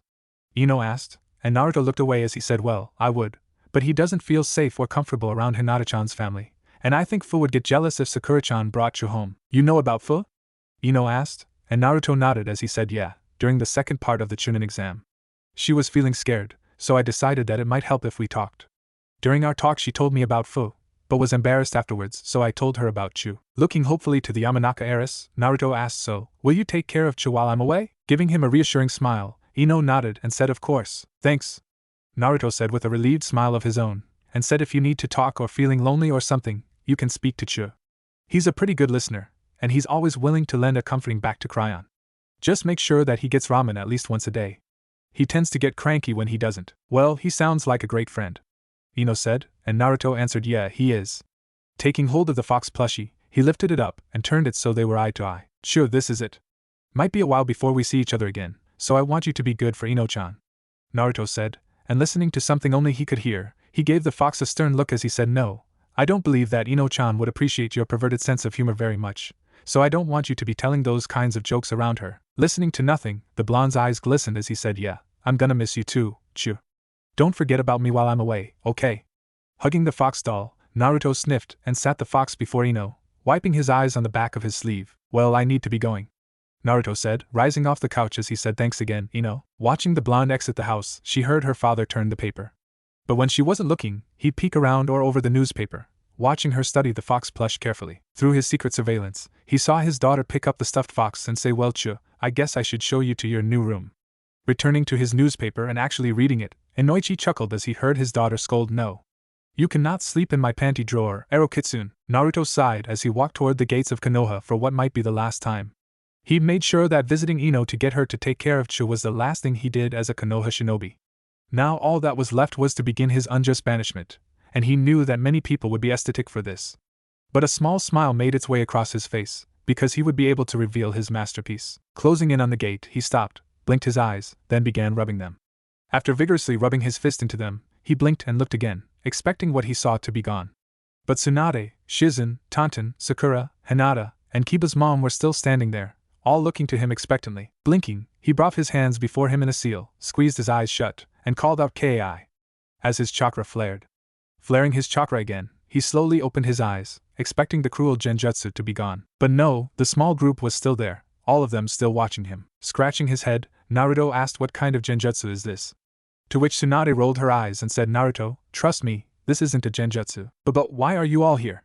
The blonde asked, and Sakura smiled, wrapping an arm around her teammate's neck as she said, because we're going to be joining you, you big goof. What? But Sakura-chan, Hinata-chan, you can't just pack up and leave for me, Naruto cried, before looking to Tsunade as he said, and what about your position as Hokage? I didn't damn near kill myself to get you to accept just for you to blow it off. He finally looked at Tsum as he asked, and what about Kiba? How can you just leave your son for a stranger? Tsunade sighed as she said, Naruto, I refuse to simply sit by while those bastards on the council walk all over me and toss you out like trash. And didn't you say you thought of me as a mother? At the younger blonde's nod, Tsunade grinned and said, well, what kind of mother would I be if I let them abuse their authority by unjustly banishing my son and not follow him? As for me and Hinata, we both care about you, Naruto. We were offered the chance to join you by Tsunade-sama, and we willingly chose to join you. You're one of my closest friends, and I simply refuse to let you go out in the world all alone. You wouldn't last 3 days without me, you baka. Sakura said, and when Naruto looked at her, she stuck her tongue out at him playfully. But what about Sasuke? Naruto asked, and the pinkette smile disappeared for several moments as she thought about the last Uchiha. Finally, she smiled and said, he's home, you succeeded. And besides, I think Sasuke would want me to follow you. Really? Why? Naruto asked, and at this her smile fell again as she said, I was a real bitch to you, Naruto, trying to get in good with Sasuke. At his confused look, Sakura said, but whenever I started being a pill, Sasuke would always defend you. After you went after him, I was forced to do some serious soul searching, and came to a realization. What? Naruto asked, big blue eyes staring hopefully at her, and she said, you didn't deserve the way I treated you, Naruto. You were always nothing but nice to me, no matter how awful I was to you. And I finally realized that. But when you and Sasuke were brought back, I was tears flooded green eyes, and she swallowed the lump down as she said, I was so scared that you were going to die, just to make me happy. And I would never get to apologize to you, or even just thank you. Before she could break down, Naruto wrapped his arms around her middle and buried his nose into her neck, tears quickly wetting her collar. Sakura stood shocked by the reaction, and awkwardly patted his back. Finally, Naruto broke away and giving her a smile, he said, yo, you don't have to apologize, Sakura, but thank you anyways. You're welcome. Sakura said, her own tears flooding her cheeks. Clapping, Tsunade said, alright you two, I hate to break up this touching scene, but we really do need to get going before people start waking up and suspicion is aroused. We'll talk more later. Everyone nodded, and with 2 members of Team 7 quickly drying their eyes, they exited the large gates of Konoha. When asked hours later by several angry people, both Izumo and Kotetsu claimed they never saw anything, which was true, due to the very interesting line of ants that happened to be making its way across the road carrying food back home. From their position on top of the Hokage monument, several Naruto clones nodded to one another with a wide grin. As one, they dropped the giant specialized henge that had been covering the monument, while it was renovated, allowing the village to see what had happened. And at the sight of the improved monument, many people were pointing at it, either to scream in horror or to show others what caused a sudden fit of laughter. On top of a building with a prime position to see the monument, 2 Inbu were caught up in a fit of uproarious laughter, either able to stand. They had both been drilled in the shinobi laws of conduct for years, but unfortunately they constantly failed that particular test. Lifting his mask to wipe his eyes, Shikigoro looked to his partner as he gasped to told ya it was worth it. Panting, Yugigo replied, when you're right. Both took another look before being overcome by another fit of laughter. For the monument, once of 4 faces proudly staring over the village of Konoha with a 5th in the works, was now of 4 faces all grinning down at the village in evident amusement. 3 of the faces were no longer of a former Hokage, but instead each was of the recently banished Uzumaki Naruto, and all 4 faces were painted masterfully, each face bearing a variety of kabuki-style face paint. The first was a grinning Naruto covering his eyes with his hands, the second was another grinning Naruto with fingers in his ears, and the third was also Naruto, though this one had his mouth covered with his hands. The fourth was still of Namake's Minato, but now he was giving his best face-splitting grin, giving the village a one-fingered salute. Flashback no jutsu. Naruto wiped the sweat from his forehead on the back of his sleeve, splotches of paint adorning his clothes and face. Alongside him several more Narutos, each paint-stained and sweating, held their own paintbrushes. Hey brat, what are you doing? All the Narutos looked at the owner of the voice, a purple-haired ANB wearing a cat mask, her wolf-masked partner beside her. Their expressions were hidden behind their neutral masks, and their arms were crossed over their chests, giving them the appearance of an angry parent. Just fixing up the monument as a gift to the village. Yeah, that's it, Naruto replied, smiling nervously and scratching the back of his head. The 2 ANBU looked to one another for a few moments before nodding and returning to watching the caught blonde. Well then, how about we give you some help? Wolf said, and Naruto gaped like a caught fish as he asked, well, what did you say? I said that if you're going to do such an enormous favor for the village, it would be rude of us to not offer you assistance. In fact, we know some Doton Jutsu that would be perfect in your public service project here. Cat replied, and the skeptical blonde asked, really? Of course, Naruto-san. Wolf stated, and as the 2 walked out onto the face of the first to begin working, Cat turned back and said, just so you know, many ninja and most of ANBU disagree with what's happening to you. Before following after Wolf, Naruto blinked several times and smiled, tears filling his eyes. Alright men. We've got a lot to do and not much time to do it, so I want all of you to be working double time. Understand? Naruto yelled to his clones, who all saluted as one and went back to work with renewed vigor. Flashback no jutsu, Ki.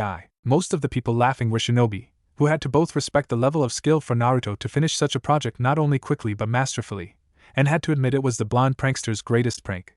But what got most of the populace not doubled over in laughter more than the change done to the monument, was what had been done to the fourths. A change not even Naruto knew about until the henge was raised. 3 thin, whisker-like lines rested upon each cheek of the blonde-haired, blue-eyed Hokage, giving him an unsettling resemblance to the just banished Uzumaki Naruto, made more apparent with 3 likenesses of Naruto sitting right next to him. A resemblance so close that many of the council wanted to have the blonde executed and then run damage control before too many people began talking. From his position on the Hokage tower, Jiraiya folded up his spyglass with a wide grin. Part 1 of his plan was complete. Now, it was time to start Part 2, along with several other side projects. Naruto sat staring at the small group of women, who were staring back at him. Sitting forgotten beside him was a plate of food, something mirrored by the small group of women across from him. So why is Kiba's mom here? Naruto asked, to which some answered, my name's Samgaki. And I'm here as a form of protest against the borderline traitorous actions of the council in regards to your banishment. As for leaving Kiba and Hana, I talked to both of them, and we finally decided that this was the best option. Were there other options?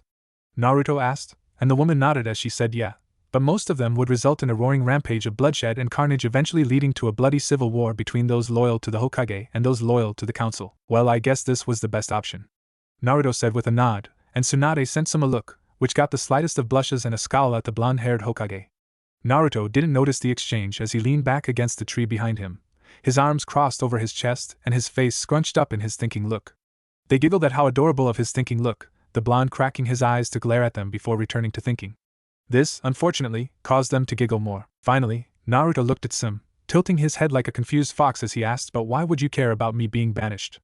I thought most of the people on the council hated me because of. He looked to Hinata and Sakura as he added, you know. No?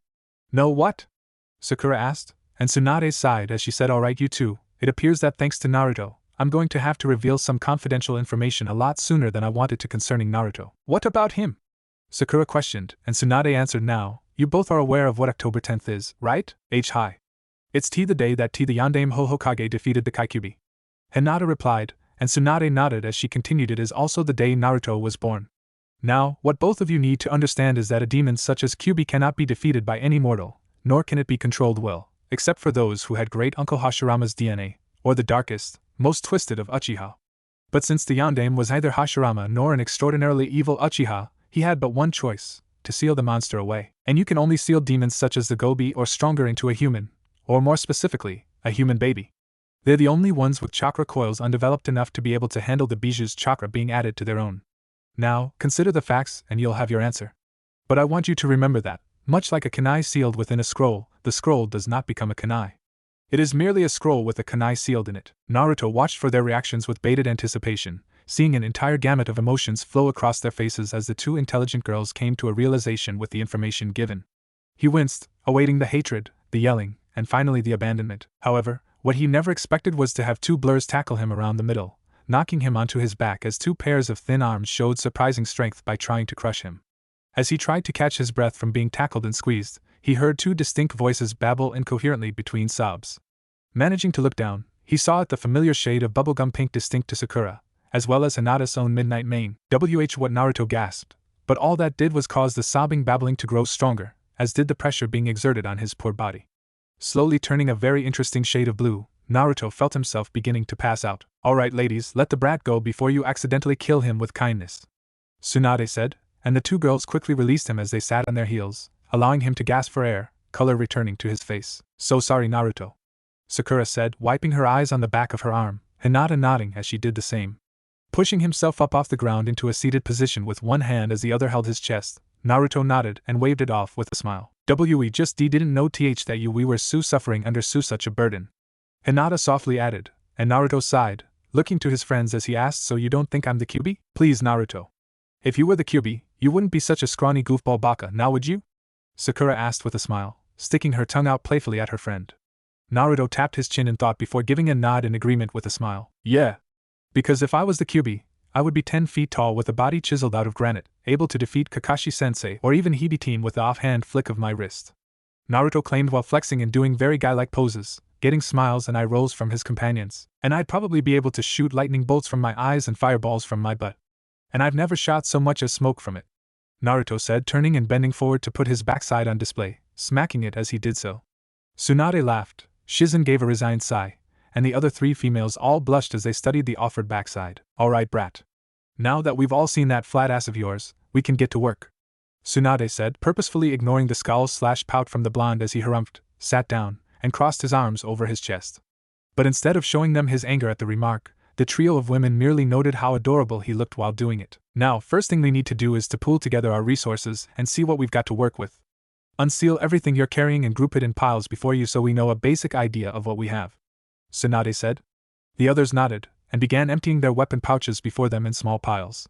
They then began opening scrolls and unsealing weapons and other things. What the others quickly noticed was just how quickly the blonde's various piles were growing larger than theirs. "Naruto, where'd you get all that? Don't tell me you spend most of your money on that stuff," Sakura said, and the blonde merely grinned as he said, "Nah. It's mostly stuff I found lying around, left by careless shinobi. You'd be surprised at what you can find if you just take a few seconds to do a little searching. I mean, I've found kunai and shuriken that were practically new just laying around in the throwing range early in the morning, long after the last person went home for the night. And all the wire I've found is enough for dozens of large spools." Shaking his head, he said, "I swear, some people can be so wasteful when they've never had to do without." "And you have?" Tsum asked, and the blonde nodded as he replied, "Yeah, but that was a long time ago. After I met Twechijiji and I am Nachan, I spent less on food and no longer had to choose between food or rent." Before anything more could be said, Naruto chose to change the subject by beginning to reseal much of his excess as he asked, "So Kazan, what are we going to do now?" "Well, there's a town nearby called Otafakagai where we can resupply and spend a night or 2 to properly plan a course of action for our little group. We'll also need to get some new clothes for you, Sakura, and Hinata," Tsunade said, and the blonde frowned as he muttered, "But I like orange." "I never said you can't wear orange, Sochi," Tsunade said, continuing, "You just can't wear that jumpsuit anymore. It's a little too distinctive, and we're going to need to be less distinctive from here on out." "Yeah, and maybe you can do something about those distinctive hot air balloons on your chest, Tsunade-sama," Tsum remarked with a grin, which received snickering from Naruto, Hinata, and Sakura, as well as a small smirk from Shizen. Tsunade merely frowned and said, "You're one to talk, Tsum. You'd have to be blind not to recognize the Inuzuka markings on your cheeks." Tsum scowled in return, and Shizen sighed as she said, "Please don't kill one another, Tsunade Seishu, Tsum-sama." "Oh, don't worry, Shizen, I won't kill Tsum. I have more creative ways to repay our dear Inuzuka than childish insults or murder," Tsunade replied with a grin, and other women stared in horror at the thought of Tsunade telling the blonde boy her biggest secret. "Do you know what's going on?" Naruto asked Sakura and Hinata, who both shrugged. Naruto turned to Shizen and asked, "How about you, Nachan? Do you know what's going on?" The dark-haired woman merely sighed and said, "Unfortunately I don't, Naruto-kun. And that's what's scaring me most at the moment." "Alright, ladies and gentlemen, let's get going to Otafakagai before night falls." Tsunade suddenly spoke up with a smile, and the group quickly repacked and left, not leaving a trace they were ever there in the first place. Hatake Kakashi smiled at the noon sun as he removed the orange-covered book from his weapons pouch, heading toward the hospital to look after his son. The Hokage monument was in the process of being repaired from Naruto's final stunt, one that got a chuckle from even the masked Cyclops. But as he found amusement in the remodeling, Kakashi purposefully ignored the similarities between his former student and his late sensei, even as they stood on display in the form of giant stone faces. Of course, now that the uproar had died down, people were questioning how exactly he'd managed to make such drastic changes in so short a time. Doing so would require a number of powerful Doton jutsu, and Kakashi made sure he knew every jutsu in the blonde's arsenal. And as he wanted, the blonde's arsenal was limited quite severely, with only 3 combat-useful jutsus. And none of them were an elemental jutsu powerful enough to do that, so Kakashi knew the blonde had help, but didn't know who it was. His list of suspects at the moment could be considered quite large, as the decision to banish the boy had been very unpopular amongst the shinobi population. The chance to aid in the prank and stick it to the council as it were could be seen as too good to pass up by many of them. As he walked, he ignored the glares and mutters from many shinobi who saw him, and mused that this must be what Naruto went through every day. Of course, he didn't have much use for the opinions of his fellow shinobi, because all that mattered was that Sasuke succeeded as a shinobi. When he spoke of ninja who do not care about their teammates being less than trash to Team 7, he meant that if Naruto and Sakura didn't care about Sasuke, then they were less than trash. The blonde and Pinkette were only stepping stones for Sasuke to reach the greatness he deserved, to make Obito and the Uchiha proud. Of course, he never thought that if Obito was to show up and learn of Kakashi's actions, he wouldn't be proud. The Uchiha would be disgusted beyond belief, and most likely rip Kakashi's implanted Sharingan eye out with his bare hand. But that didn't mesh with Kakashi's view of the world, so it was discarded, and instead replaced by Obito being proud of his best friend, and expecting nothing less for the second-to-last Uchiha. He would also be disgusted by the council's decisions regarding Sasuke and help make sure Naruto stayed in the place befitting him, as Sasuke's footstool. Turning a page in his copy of Ika Paradise, Kakashi smiled under his mask, proudly wrapped up in the delusional fantasy he spent so long making, that he would probably snap should anyone ever unravel it. Entering the hospital, his feet automatically carried him to the room containing Sasuke, where he expected the child to still be forcefully asleep. But as he entered the room, his eye widened as he heard an all-too-familiar scoff that could only belong to one person. Lowering his book, he looked to the bed where Sasuke sat, black eyes focused on the silver-haired jounin. "Sasuke, glad to see you're awake," Kakashi said, closing his book and returning it to his weapons pouch as the boy asked, "Why am I still here? In the hospital?" Kakashi asked, but his student replied, "No, why am I still in Konoha? I should be in Otogakure by now." "You don't remember?" Kakashi asked, and the dark-haired boy replied, "No, I remember the seal on my neck hurting, and black marks crossing my skin. But then all I remember is hatred, pain, and red chakra." "Red chakra?" Kakashi questioned, and the boy nodded as he said, "Yeah, red chakra. It was covering Naruto, but I remember his chakra always being a light blue looking to his sensei." He asked, "Is it a Kekai Gekai I never heard of?" "No, Sasuke." It's the man sighed as he said, "It's something I can't speak of. But I assure you it's not a Kekai Gekai. You need to speak to the Hokage or Naruto about it." At that, the teen frowned as he said, "Where is Naruto? I want to talk to him." "You can't," Kakashi said, and Sasuke's eyes widened marginally as he asked, "Why not?" "Because he's been banished from Konoha due to events surrounding the mission to rescue you," Kakashi answered, and Sasuke blinked before he scoffed and asked, "Rescue? You honestly think the Dobe and his team were rescuing me?" "Yes. There's no way you would willingly betray Konoha. But don't worry, I know Naruto was the reason behind it, and you don't have to worry about him anymore," Kakashi said happily, and Sasuke smirked as he said, "You honestly believe that I did it because of the Dobe?" "Of course. Why else would you do it?"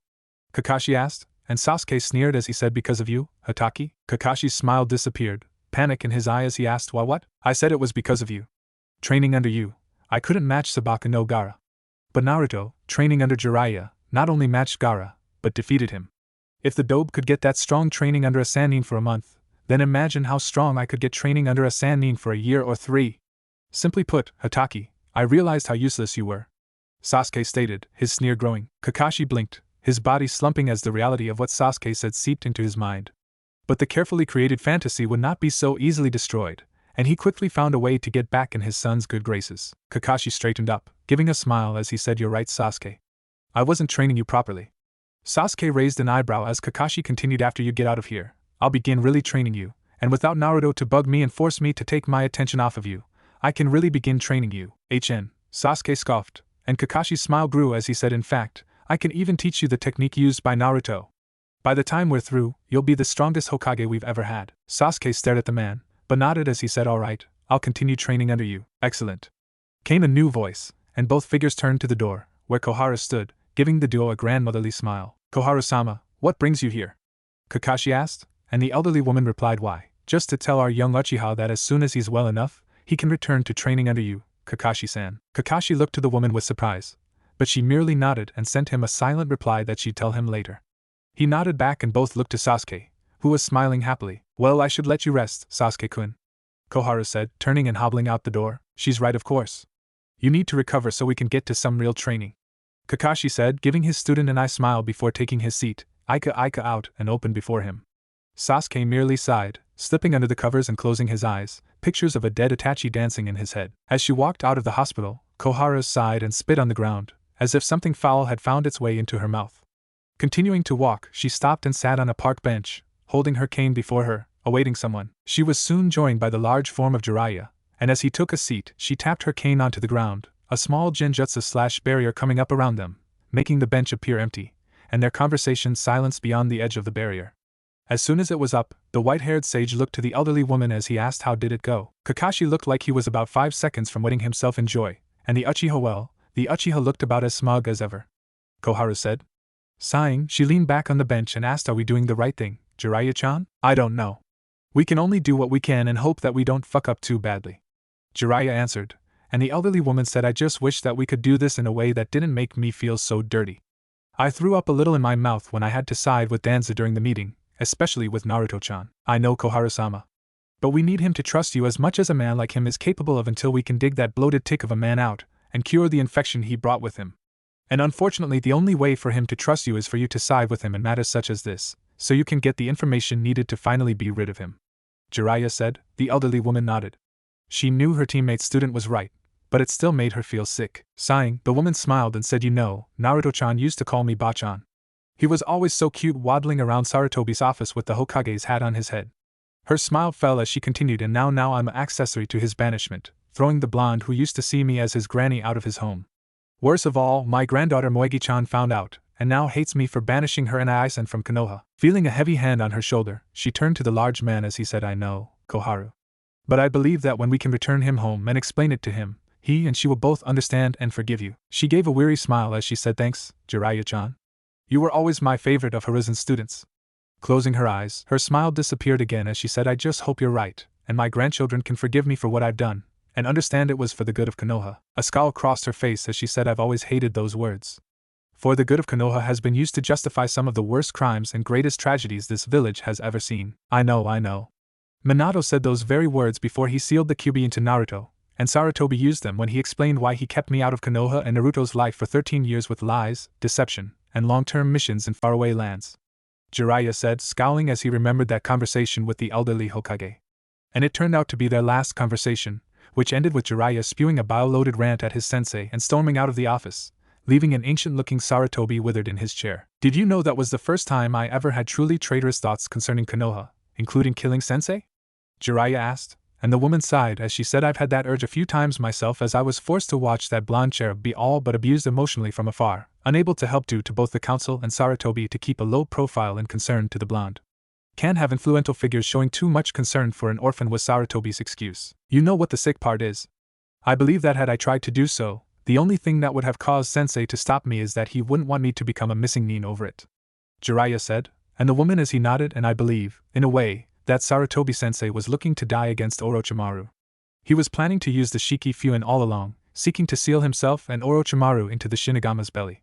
He probably felt that if he condemned himself to eternal torment alongside Orochi team, he could begin to forgive himself for the mistakes concerning both the snake bastard and Naruto. I know, Koharu said, and both fell silent, deep in thought. After several moments, Jiraiya rose to his feet and said, well, I've got missions to give out, papers to sign, and a Machiavellian plot to set into motion. Keep an eye on Danzo, and inform me if that old warhawk lets anything slip. All right, Jiraiya-chan. Koharu replied, slowly rising to her feet with a groan, muttering, damn Sarutobi. He never did tell me how he managed to avoid the pains of old age, the cruel old monkey. Jiraiya laughed and said, by Koharu-sama? She gave a small wave, dropped the barrier/genjutsu, and said goodbye, Jiraiya-chan. See you later. And with that, the two departed on their separate ways. Standing outside of Otafukugai, Tsunade grinned and said, welcome to our first stop on this training trip. Now, we need to decide who goes to get new clothes and who gets the hotel rooms for the night. Shizen thought for a few moments before a grin crossed her face as she said, well, I think me and you should go get the hotel room, Tsunade Shursho. We can let some take our students to get their new clothes. Looking to her oldest apprentice, Tsunade noticed the look in the girl's eyes and couldn't stop a smile of her own as she quickly caught on. Excellent idea, Shizen, Tsunade said, turning to the dark-haired woman and shoved a wad of Ryo into her hand as she said, here you go, Tsum. You take this money and get the brats some clothes. She grinned at the look of shock from Tsum, but the blonde-haired Sannin didn't give her a chance to respond before turning her attention on Naruto as she said, and you, Naruto, can get orange, but you'll have to make sure it goes with your new accessory. What accessory? Naruto asked, and both Hinata and Sakura hid their giggling as Tsunade pulled out a sealing scroll and unsealed a green chunin vest, which she held out to him. Staring at in shock, the blonde boy barely heard Tsunade say, Uzumaki Naruto, for performing above and beyond the call of duty on a mission well above your rank, I officially give you a field promotion to the rank of chunin. Congratulations, Sochi. The gathered women watched as Naruto carefully took the vest from the buxom woman, giving it the reverence normally seen for a holy artifact. Sliding off his orange jacket and delicately putting the vest on, he closed it and stared down at himself, as if not believing it. Looking up to Tsunade, she smiled and hugged his neck, placing a kiss on his forehead as she said, believe me when I say that you deserve it. Straightening up, she smiled and said, now, come along, Shizen. We've got hotel rooms to rent. The two women quickly left as Tsum merely stood stunned at the newly minted chunin before her. Congratulations, Naruto, Sakura said as she quickly unsealed her own vest and slid it on, Hinata giving him a hopeful smile as she did the same. He looked over and stared at them, taking in their vests carefully as realization hit him. Yo, you guys made chunin too? Naruto asked, and at their nods he gave them a bright smile as he said, that's great. 3 chunin out to take the world by storm. Sakura grinned as she thought Naruto dance of joy in 3, 2, 1 and on cue, he began jumping around, pumping his fist in the air, and shaking his butt as he whooped and hollered happily, ignoring the looks he was receiving from the people around them. Hinata blushed, smiling softly as she decided that today was indeed a red-letter day for her. Maid Chunin escaped her family, and has been able to look at Naruto's but without having to worry about being caught several times. Yep, today was definitely a red-letter day for one Hyuga Hinata. Sum finally snapped out of her stunned state, looked from the money in hand to the direction Tsunade and Shizen left, then back to the money. Scowling, she muttered, "That sneaky bitch," as she shoved the money into her pocket. Turning to where Naruto was still dancing and being watched by Hinata and Sakura, Sum grinned, enjoying watching the blonde shake his ass without fear of being caught, much like Hinata was. After a few moments of enjoying the show being put on by Naruto, Sum cleared her throat and said, "Alright Naruto, while we could enjoy watching you shake that tight little ass of yours all day, unfortunately we have other things to do. Now come on, we've got to get you 3 more Chunin-appropriate clothes." Naruto, Hinata, and Sakura stared at the woman in shock before Naruto muttered, "Are all the women in Konoha perverts, or is it just all those I know?" Sakura sent Hinata a look, and barely managed to stop herself from laughing as the former heiress blushed at Naruto's statement. Sum stopped and turned to the trio and said, "Come on. Are you going to come buy some new clothes, or are you going to stand there staring at my shapely ass all day?" She laughed as the trio sputtered before falling in line behind her, all 3 doing their damnedest to not look at her, their faces red as tomatoes. The quartet strolled through the streets, Naruto enjoying the fact no one was purposefully ignoring him, nor were they glaring at him, merely treating him as another normal person.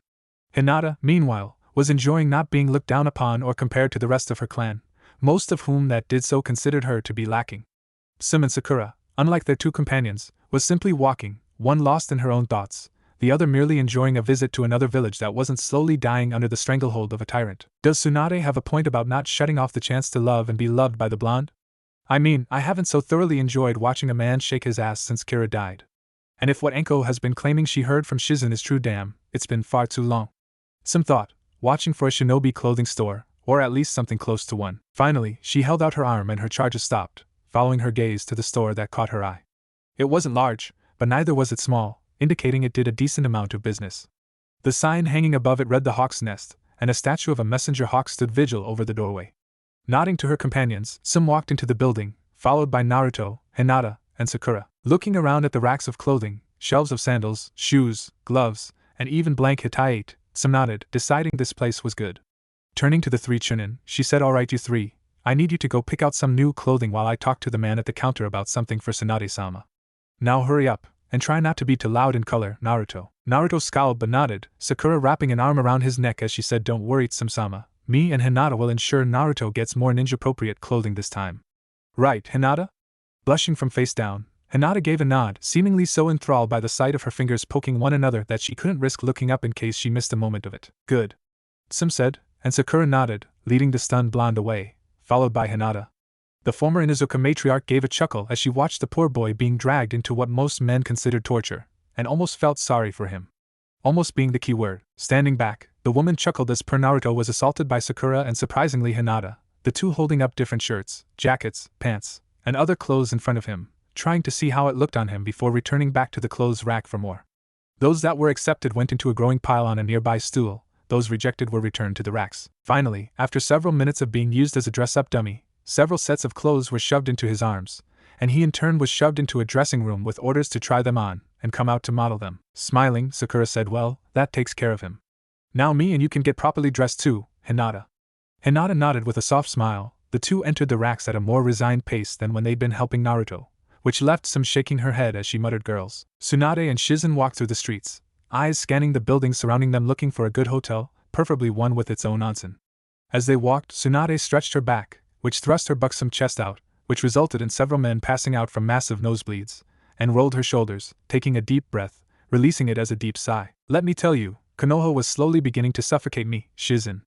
After so long being free to go as I pleased, having to stay in one place and be respectful and understanding to a group of hypocritical bastards who crow about the will of fire and Konoha's superiority over the other violent, uncivilized villages while being ever bit as violent and uncivilized, it was growing a tumor in my stomach. I know it," Tsunade said, her eldest apprentice looking to her. "To be honest, I enjoyed knowing where I would sleep each night and not having to worry about being woken at midnight by you, half drunk and breasts hanging free so we could get a head start on the debt collectors." Shizen replied, and Tsunade grinned as she said, "Yeah, that was nice for a while. But it couldn't stop the suffocating feeling I was forced to endure. Not to mention the paperwork and having to deal with the scheming, backstabbing, and double-crossing of the council in a never-ending battle to get and retain any scrap of influence or power for themselves and their families." Jiraiya always liked that cloak and dagger political shit, not me. Shizen nodded, having grown to hate that too, as well as the terrible funk it always placed her mentor and closest thing to a mother she ever had. She knew of only 2-3 people that could bring the buxom woman out of the arms of a depressive spiral as they took her close like an old lover before she could build the barrier of indifference around herself again. They were herself, Jiraiya, and the reason for their exodus, Uzumaki Naruto. Damn! I forgot to put it on earlier.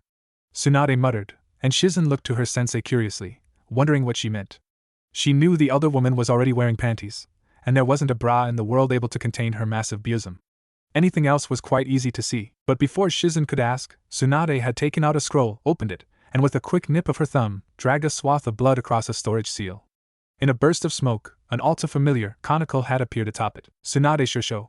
You didn't! Shizen gasped, staring at the hat of the Hokage as it sat atop the scroll it had been placed in.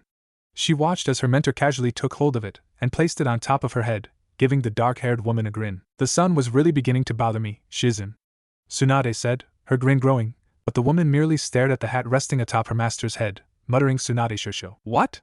You didn't care when we cleared out the Hokage's library, took the forbidden scroll, or snatched Sensei's Saru contract. But the fact that I took a silly hat has got you shocked beyond belief. You really need to learn to prioritize things better, Shizen, Tsunade said, and the dark-haired woman blinked several times before a soft giggle escaped her throat. And what's so funny?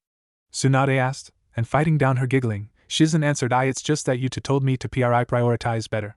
Tsunade blinked, then realized what the younger woman meant. During their travels, Shizen was the logical, sensible one. The one who had to prioritize what was important for each day, because Tsunade was too emotional and illogical to perform the task. For Tsunade to tell Shizen to prioritize better. The pigtailed blonde joined her student in a good laugh, shoulders shaking as the hat protected her head, and got people on the streets to stare. Wondering why exactly the Hokage of Konoha had deigned them worthy of a visit, no doubt, and a little worried about what it meant for them. Some watched as Naruto turned in front of a mirror, studying his new clothes. He was dressed in a pair of tiger orange khakis that hung to his knees, black running with the stitching, including the back and side pockets. He now had his vest on over a black t-shirt, a short-sleeved hooded orange jacket hanging over it, the stopping above the elbows. His pants were held up by a leather belt with several pouches hanging from it, the buckle resembling a fox's head, a pair of fingerless black gloves with metal guards on the backs, and his feet adorned by a pair of black sandals. Nice choice, Naruto, Tsum said, arms crossed over her chest as she took in the exposed forearms and calves of the blonde, who grinned and said, yeah, I like it too. Hinata and Sakura said that it's better than my old jumpsuit, and it isn't as cumbersome either, whatever that means. Speaking of which, where are those two? Tsum asked, and Naruto jabbed a thumb toward the dressing rooms and said, while you were staring at me, they went in there to change together. I don't know why, but apparently they need help doing so. Tsum nodded as she said, I meant it when I said I liked them, Naruto. Really accentuates your cute ass. It does what to my butt? Naruto asked, turning mortified blue eyes on the woman, who grinned and said, don't blow a blood vessel, Naruto. All that means is that they show off your butt. And if you want to get you a girlfriend, the first step is to accentuate your positives, like those eyes of yours. Girls go giddy over such expressive and open eyes, makes a guy look deep and empathic, like good boyfriend material. Really? Naruto asked, curious, and continued, what else will help me get a girlfriend? Grinning, Tsum took a seat on a bench and patted the spot next to her as she said, take a seat, and I'll see if I can help you become a real lady killer. But I don't want to kill them. I want to date them, hold their hands, maybe even kiss them. Naruto stated, and giving a sigh, she said, it's a term, Naruto. All it means is that the girls will like you a lot. Blinking, the blonde gave a megawatt grin as he took the previously offered seat and asked, so, how do I get a girlfriend? Sliding an arm around the boy's neck, Tsum said, all right. Tsum's lady killer class is now in session, my young pupil. Listen well, and I promise you will get a girlfriend. The blonde nodded, paying more attention to her than he ever managed in class. Because unlike Iruka's lessons about the history of Konoha and the previous Hokages, this information was actually useful. As soon as they entered the dressing room together, Sakura had instantly realized her mistake. Gulping, she found herself fighting a blush as she kept her back to Hinata, instead putting her full attention on changing her clothes as she vehemently assured her sexuality to herself, and heard how lame she sounded. The problem was exacerbated by the lewd, pornographic images filling her mind courtesy of the bane of her existence known as Inner Sakura, who was going between moaning and crying in pleasure in her own voice and mimicking Hinata's doing the same. The pinkette had half a mind to just scream out loud for Inner Sakura to shut the fuck up, but realized that would be a bad idea with Hinata inches away. Sakura-chan, ma, may I ask why you a personal question? Came the soft voice of Hinata as Sakura was stepping out of her pants, and Sakura gritted her teeth as Inner Sakura took the opening and ran with it, telling a story that belonged in one of Jiraiya's Ika books, not in a teen kunoichi's mind. Gulping, Sakura replied, of course, Hinata. The pinkette could feel the eyes on her naked back as Hinata asked, is something wrong? You seem tense. No, not at all, Sakura said, giving a nervous smile despite the fact she's staring at the wall before her. Hinata frowned as she realized that Sakura seemed practically obsessive about not looking at her without heavy clothing, and frowned, eyes turned down. She should have guessed that her inadequate form would make the pinkette uncomfortable. It did the same for her clan. Hinata turned away, muttering, oh I see. I understand. I'll just go. Sakura frowned as she asked why. Because I'm obviously making you very uncomfortable, Hinata replied, and Sakura's eyes widened as she realized how the emotionally fragile girl had taken her avoidance to look at her. Spinning, she gave a wide smile as she said, you aren't making me uncomfortable at all. As she did so, her traitorous eyes started taking in the sleek, soft frame of Hinata, now unobstructed by her thick jacket and pants. She quickly found herself torn between sloppily drooling and being bitterly jealous of the lilac-eyed girl's form, which was something even women in their 20s would kill to have. The fact that the only thing keeping Sakura from enjoying every inch of Hinata's body was a pair of orange panties and an orange bra, matching Naruto's old jumpsuit in color, made it harder to look away. Tapping her fingers together, Hinata looked to her clothes, still looking like she wanted to get dressed and run in spite of Sakura's denial of being uncomfortable. Sakura gently patted Hinata on the shoulder and said, Hinata. Sakura found her mouth suddenly dry, and not wanting to speak the words that she knew needed to be said, lest this happened again. But unlike with Sasuke, her normal confidence and self-assured nature was gone, which was causing her to begin questioning the reason behind that. Shaking it off, she swallowed and said, Hinata, the truth is that I'm confused. Lilac eyes suddenly turned on the Harino teen, confusion shining in them as she asked, about what? Pushing aside some of the clothes to clear off a seat on the bench, Sakura sat and hid her face in her hands as she muttered, for years I've had what I thought was love for Sasuke, forsaking everything else for him, including my own feelings at times. But after the incident a few days ago, I was forced to do a lot of soul searching, and feelings I didn't know were there surfaced. Joining Sakura on the bench, Hinata sighed as she had an idea, but asked what key kind of feelings. Well, first there's my blonde baka of a teammate Naruto. I was forced to really look at how I treated him, and how I treated him in return. I realized that while I was a complete pill to him, he has been nothing but kind to me, including being willing to destroy his own happiness for mine.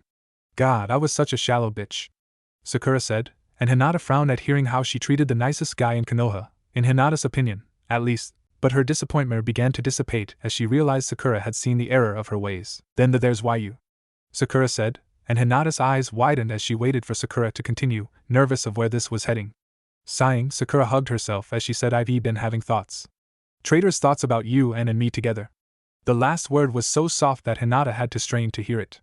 As she did so, lilac eyes widened in shock at hearing those words. Really, Hinata asked, and Sakura nodded, continuing, I don't know what to make of them. For so long I've loved Sasuke, that I never thought about actually being gay. I can't be gay, I just know it. But when I think about you or Ino, I get a feeling in my stomach only Sasuke has ever given me. Fihing back a sob, Sakura whimpered, I even kissed Ino. And then I actually liked it. What's wrong with me?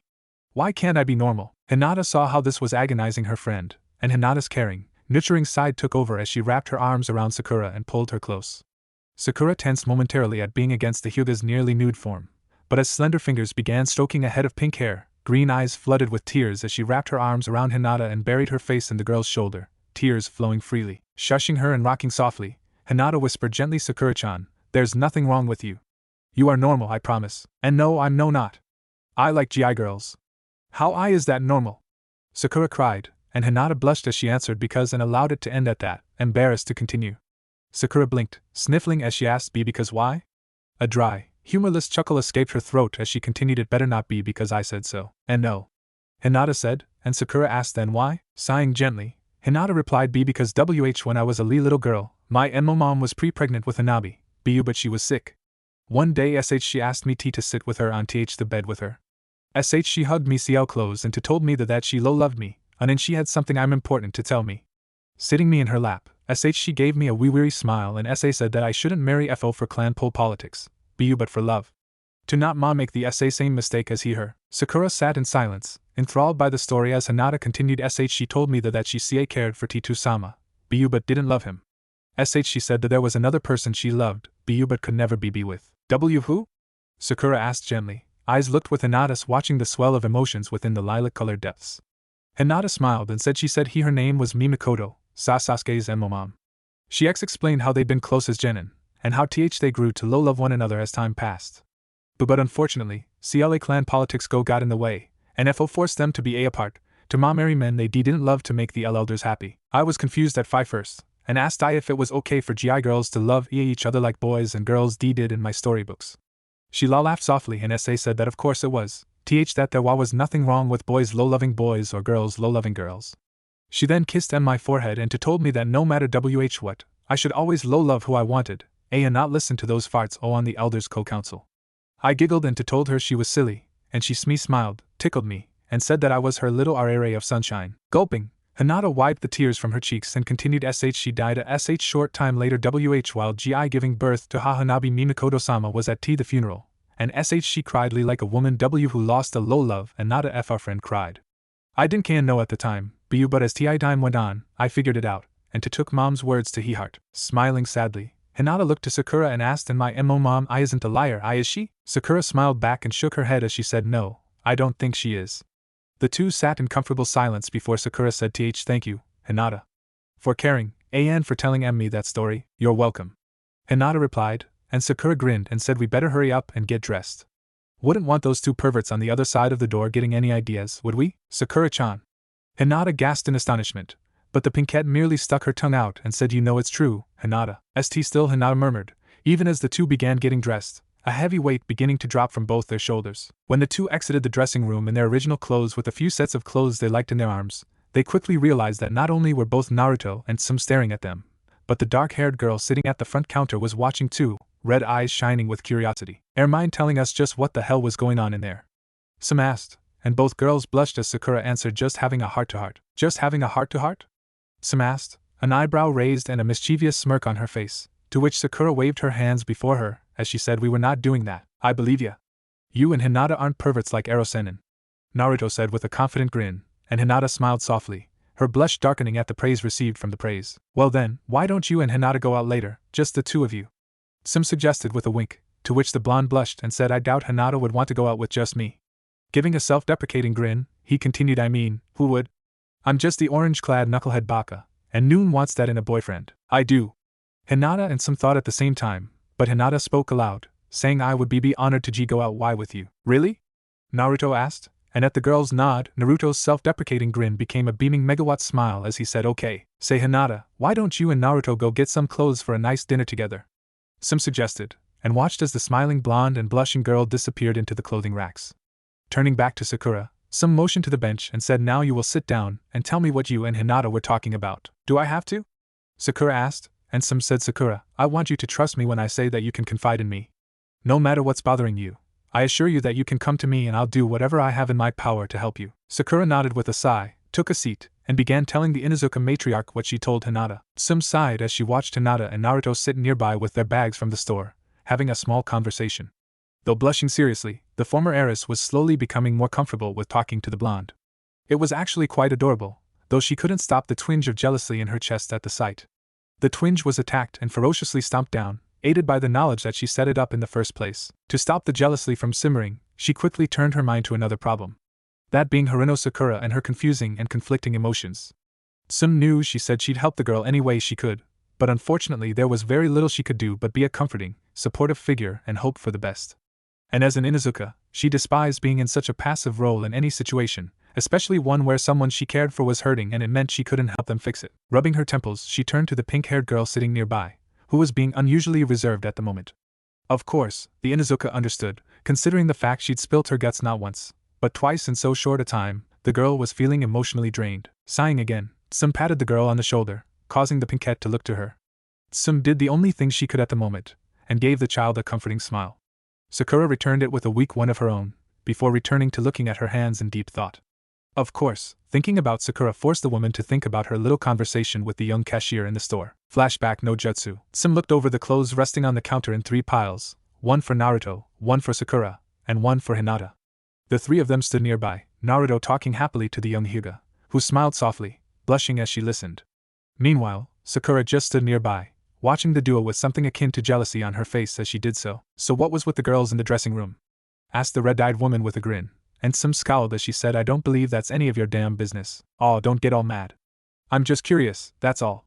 The woman replied with a wider grin, which only deepened some scowl as she ground out, "How about you do your job and quick sticking your nose where it doesn't belong?" Alright, sheesh. No reason to bite my head off. I can't help it if they decided that a dressing room in a store was the best place to start airing dirty laundry. The woman muttered, and began ringing up the various articles of clothing as some kept glaring, joined by Naruto and Sakura. Even Hinata looked a little annoyed, however, and noticing the color of the woman's eyes, Hinata asked, "Excuse me." Looking up at the Hyuga, the woman asked, "Yeah, are you related to Yuhi Kurenai?" Hinata asked, and the woman gave a broad smile as she said, "Oh, so you've heard of my cousin the infamous Jounin, huh? Our dads happen to be brothers, though with her busy career as a ninja, we don't see much of each other." "Why? You know her?" "As she was my Jounin sensei," Hinata answered, and the woman looked at her for a few moments before realization dawned in her eyes as she said, "Oh. You must be the shy Hyuga girl Kurenai spoke of in her letters." Turning to the orange-clad blonde, her grin grew as she said, "And that must make you Uzumaki Naruto." Naruto nodded with a grin as he said, "Yep. That's me, Uzumaki Naruto." Jabbing his chest with a thumb, he said, "I'm gonna be the strongest shinobi ever." "Well, you best work hard. 'Cause I've heard some pretty impressive things about the Yondaime and Sandaime, so if a scrawny runt like you wants to beat them, you're gonna have to make up a lot of ground," the cashier said, and laughed as Naruto gave an indignant squawk and glared at her. "Also, I'd suggest you not let Hinata go. She's gonna make a man a great wife someday, and if you want to be the best, you gotta have a wife to match," the woman said, and Naruto blinked, looking to Hinata as he asked, "Hinata? My wife?" Looking at her, Naruto grinned and said, "Sure, why not?" He failed to notice the midnight-haired girl's face darken, and was the only one to do so, if the three knowing grins was any indication. "How much?" Some asked, looking to the cashier, who said, "It'll come to." Flashback no jutsu, Ki. "So I take it you managed to get the brat out of those neon, kill-me-now colored clothes?" The four looked to find Tsunade and Shizen walking up, Taunton snuggled in the dark-haired woman's arms. But all eyes were not on the comfortable pig, nor the woman holding it at all. They were on the hat resting atop her master's head. "Tsunade-sama!" Sakura gasped, green eyes wide, and the blonde asked, "What? You stole the Hokage's hat?" Some asked, and at the blonde's nod, burst into a fit of laughter, once she was joined in by Naruto. The two barely managed to remain sitting as Hinata asked, "Why?" "Because I like it, and it does a good job of keeping the sun off of me. Besides, if I hadn't, the brat would never have stopped bitching about how hard he worked to get me to put it on." Tsunade answered, and Hinata blinked, not believing the woman, but yet not willing to argue the point. "Now come along you four, I'll show you to the hotel," Tsunade said, and wiping the tears from her eyes, some said, "While we're doing so, we can look for a nice restaurant." "What for?" Tsunade asked, and Sakura beamed, some of her emotional fatigue gone as she said, "Hinata and Naruto got a date tonight." "Really?" Shizen asked, looking to the two, who both nodded, Naruto giving a grin as Hinata blushed. Shizen smiled and said, "That's great. Well, you need to thank Sumchan then. She's the one who suggested we do it. I still don't understand why a girl as nice as Hinata would want to go on a date with me," Naruto said, scratching the back of his head. Tsunade raised her eyebrows, turning to Tsum, confusion in her eyes as she asked, Did she? What? If I waited for those two to do it, then we'd never get anywhere," Tsum said with a grin, but Tsunade frowned as she saw that the smile was strained. "So that means we need to hurry so these two can get ready," Shizen said with a grin, and she began leading them toward the hotel. As the group followed, she didn't notice the silent we're talking later look Tsum was getting from her master. Danzo sat at his desk, staring intently at a copy of Tsunade's decrees as the sun slowly moved toward the horizon through the window behind him. The council had managed to use it to keep the last Uchiha in the shinobi forces before Jiraiya could be found and take his place as Hokage. The fact that the weakling Hyuga and the worthless civilian girl both joined him in exile was deemed unimportant, as was Tsum's self-imposed exile. All that meant was that they had to deal with the feral woman's young daughter, who was apparently being advised by the former clan head's familiar, a talking dog wearing an eye patch by the name of Kuramaru. But the fact that she took the Hokage's library, including the Forbidden Scroll, as well as released facts many on the council wished to remain hidden, was more troubling. So much knowledge and power, gone from the village, in the hands of 6 people. People who could potentially give that information to another village should they so desire. And worse was the fact that Uzumaki Naruto was in actuality Namake's Naruto, only son of the Yondaime Hokage Namake's Minato and Uzumaki Kushina, last leader of the small village Yuzukyu no Sato. Before it could be stopped, someone amongst the council had managed to get the corresponding marriage license and birth certificate into circulation with the villagers. Word was spreading quickly that the council had banished the son of their most beloved figure. It was without a doubt a true political shitstorm, and many of the civilian members were in denial, not wanting to believe that the hated Uzumaki was the only son of the man they saw as a god. However, the shinobi populace was in an uproar, people demanding that many of the councilors be removed from their positions. He in particular was taking a great deal of damage, being one of the biggest supporters of the motion, and he already felt his formerly iron grip upon power slipping. If it was lost, then he would most likely be executed due to his past actions. Looking up from the paperwork, he turned his lone eye to the other occupant in the room, who sat regally before him, cold pale lavender eyes on the leader of NI. If he allowed himself the luxury of having friends and confidants, Danzo was certain that Hyuga Hayashi would be one of his closest friends. But neither man saw the need for such things, and their relationship was purely business in nature. Sighing, Danzo said, "It appears Tsunade has caused us quite a few problems, and all for what should have been a weapon. But that soft-hearted Sarutobi refused to allow me to do so, and what should have been a massive asset is now becoming an unacceptable liability. I have the same problems concerning my eldest daughter, Hinata. Had she been branded, it would not be a problem. In fact, I would consider it a gain. But because she isn't, should Kumo or another village capture or kill her, they could get quite a lot of information concerning our Byakugan." Danzo nodded as he replied, "It would seem that we both have a child at the base of our problems, Hayashi." Hayashi sighed as he said, "I would be indebted to you if you can help me get rid of my problem." Danzo grew silent as he began thinking. What needed was a way to retrieve the Hokage's library, easily one of the greatest sources of power in the elemental nations, as well as getting rid of that fool Jiraiya, and either getting himself or a puppet put in the man's place, so he could easily bury the truth of Naruto's parents forever. Closing his eye, he drummed his fingers in a rhythmic fashion, trying to find one thing that could serve both purposes. Then his eye snapped open, and a grin crossed his face as he realized what that was: Uzumaki Naruto. All he had to do was have the brat killed, and then Tsunade would fall into another pit of despair. She'd obviously return the Hokage's library so as not to deal with any trace of Konoha, and then she'd disappear once more into obscurity, hopefully drinking herself to death. Jiraiya, who'd grown close to his student's son since meeting him, would disappear into his work again, like he did when the boy's father Minato died, vacating the Hokage seat. This would leave it open for him to take, either personally or through proxy, as well as having the Hokage's library at his fingertips to use as he saw fit. The fact that a potential superweapon in Naruto had to die to complete the plan was an unfortunate, but ultimately necessary loss in exchange for greater power. With the plan made, the man spoke a single word: "Come." Hayashi watched silently as in an instant, 3 figures were kneeling before Danzo, 2 women and a man. Each was dressed in standard ANBU attire, their hair cropped short, and a mask covering their face. The first woman wore a hawk mask, the second a hyena mask, while the lone man wore a lion mask. Each had a ninjato strapped horizontally to their waist, the handle on the right side. "Danzo-sama." The first woman, who had deep red hair, spoke, and the one-eyed warhawk studied the trio before he commanded, "I need the 3 of you to locate and exterminate Uzumaki Naruto. It is imperative that you are not seen by his handler Tsunade of the Sannin, her apprentice Shizun, or Inuzuka-tsum." Hayashi spoke up and said, "I want Hyuga Hinata to be executed if possible. She has been a stain on the Hyuga clan far too long, and this will ensure she shames either me or the clan any further." Danzo nodded in agreement and said, "Your targets are Uzumaki Naruto and Hyuga Hinata, understand? The pink-haired civilian girl, however, is of no consequence. Kill her only if you must." "Hi, Danzo-sama," the 3 said, and just as quickly as they appeared, they vanished, leaving a smiling Danzo staring at where they once knelt. Soon, everything would be falling into place. "I must go, Danzo. I have a funeral to prepare and grieving to begin, as well as ensuring Hanabi becomes my heir," Hayashi said, rising from his chair with a bow and smirk before exiting the office, leaving Danzo alone. As the warhawk sat, he never noticed the small bug that crawled along the wall, exiting the window and taking off into the air. Hatake Kakashi sighed as he stared at the hero's monument, his sensei's name in particular.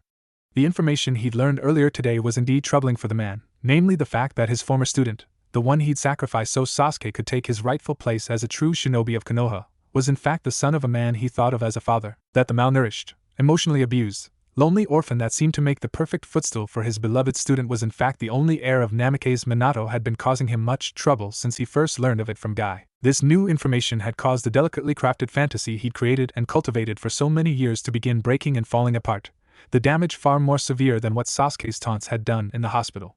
And unfortunately, the damage was much tougher to fix this time, as there was no way for him to simply suck up and appease his sensei into allowing him to keep his delusions comforting him. Namely because the man was dead, and also due to the little fact that it was his son that had been used and mistreated by the Jounin. But Kakashi hadn't spent years in his beloved fantasy world to allow it to be destroyed so easily. And he had more than one way to protect it from destruction, and he was currently using it. When he found that appeasement wouldn't work, denial and selective reasoning was his next line of defense. Already he had convinced himself that the birth certificate was a forgery by Tsunade and Jiraiya in an attempt to get Naruto the family he didn't have in a misguided attempt to get him home. Because Sensei's son was killed along with Kushina during the Kyuubi attack. Sarutobi had made that quite clear afterwards, and Kakashi knew that Sarutobi would never make such an outrageous lie to them, which was another strike against Naruto being Minato's son. Sarutobi had denied that fact to him and everyone who asked the question, saying in no uncertain terms that Naruto was an orphan.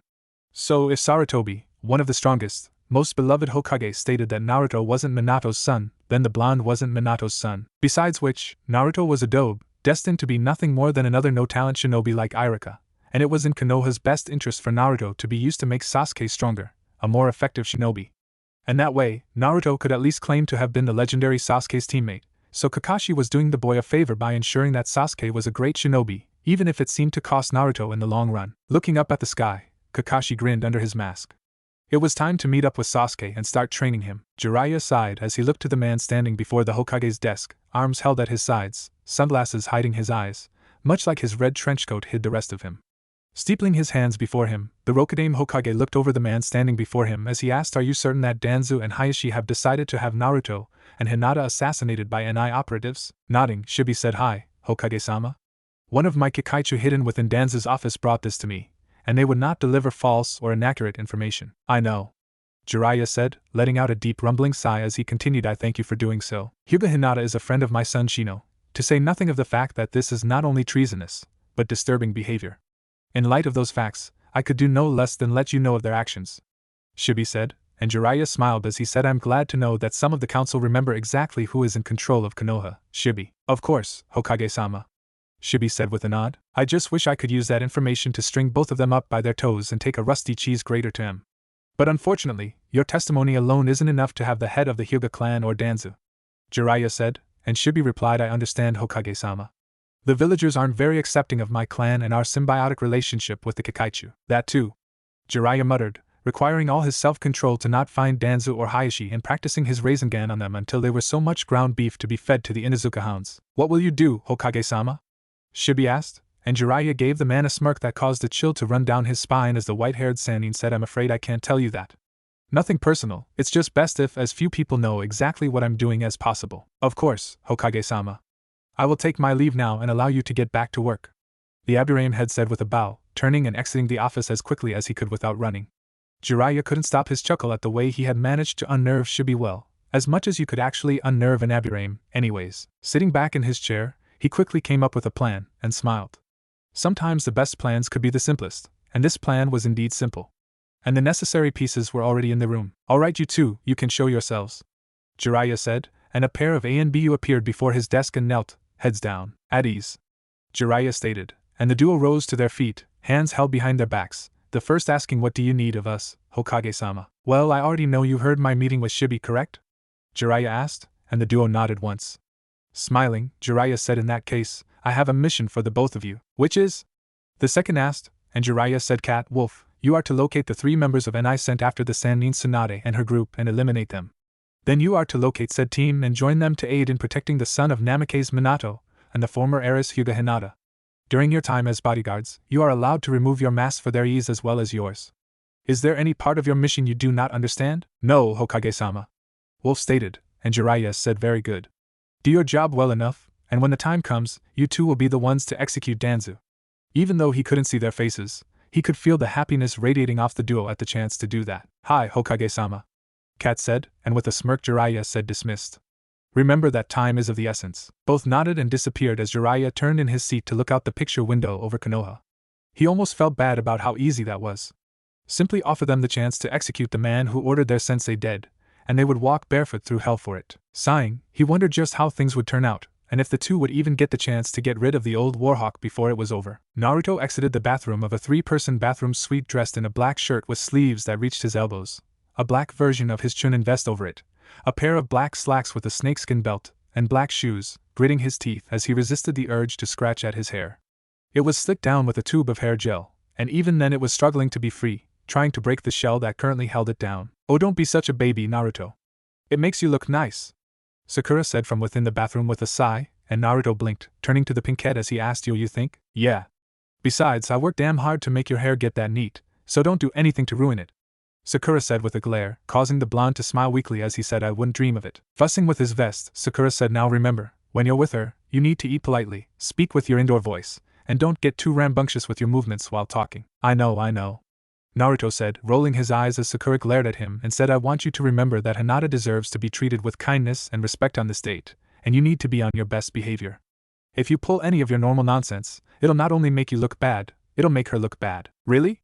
Naruto asked, and Sakura nodded as she said yes.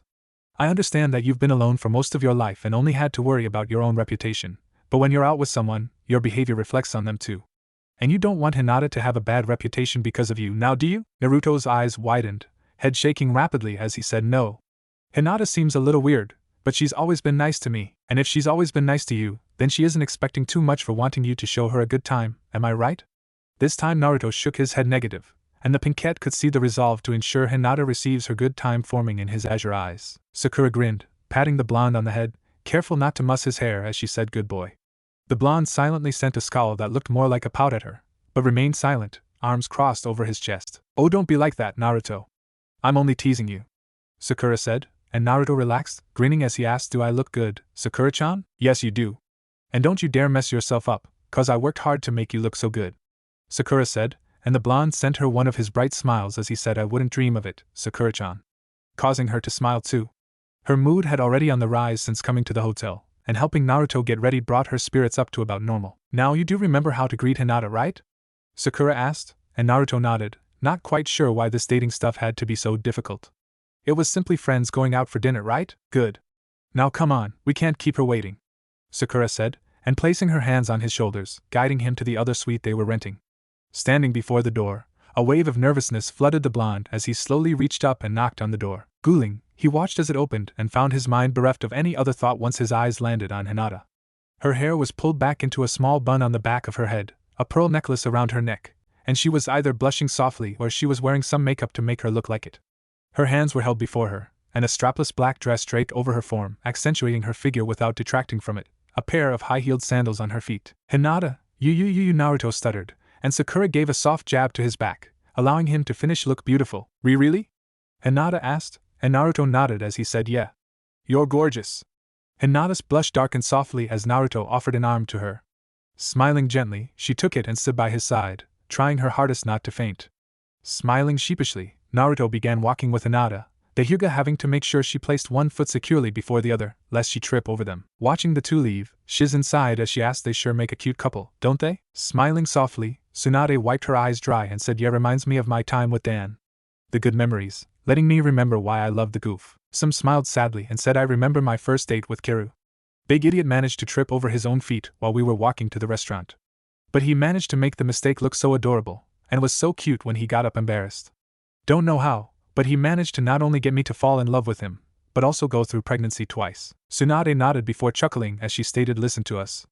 Reminiscing like a couple old women in the nursing home. Well, I don't know about you, but I'm certainly not ready for the nursing home, Tsum said, getting a glare from the former Hokage, who then smirked, which made the Inuzuka matriarch very, very nervous. Naruto and Hinata walked down the brightly lit street arm in arm, both blushing lightly as they strolled in silence, neither at all comfortable with their current situation.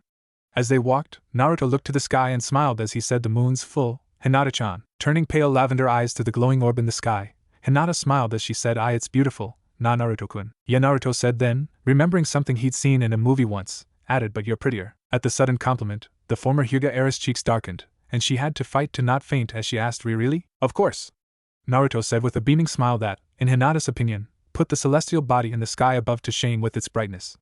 Hinata smiled softly back and moved closer to the blonde, holding his arm a little tighter. As the young couple walked, both felt the hairs on the back of their necks bristle, a sign that someone was watching them.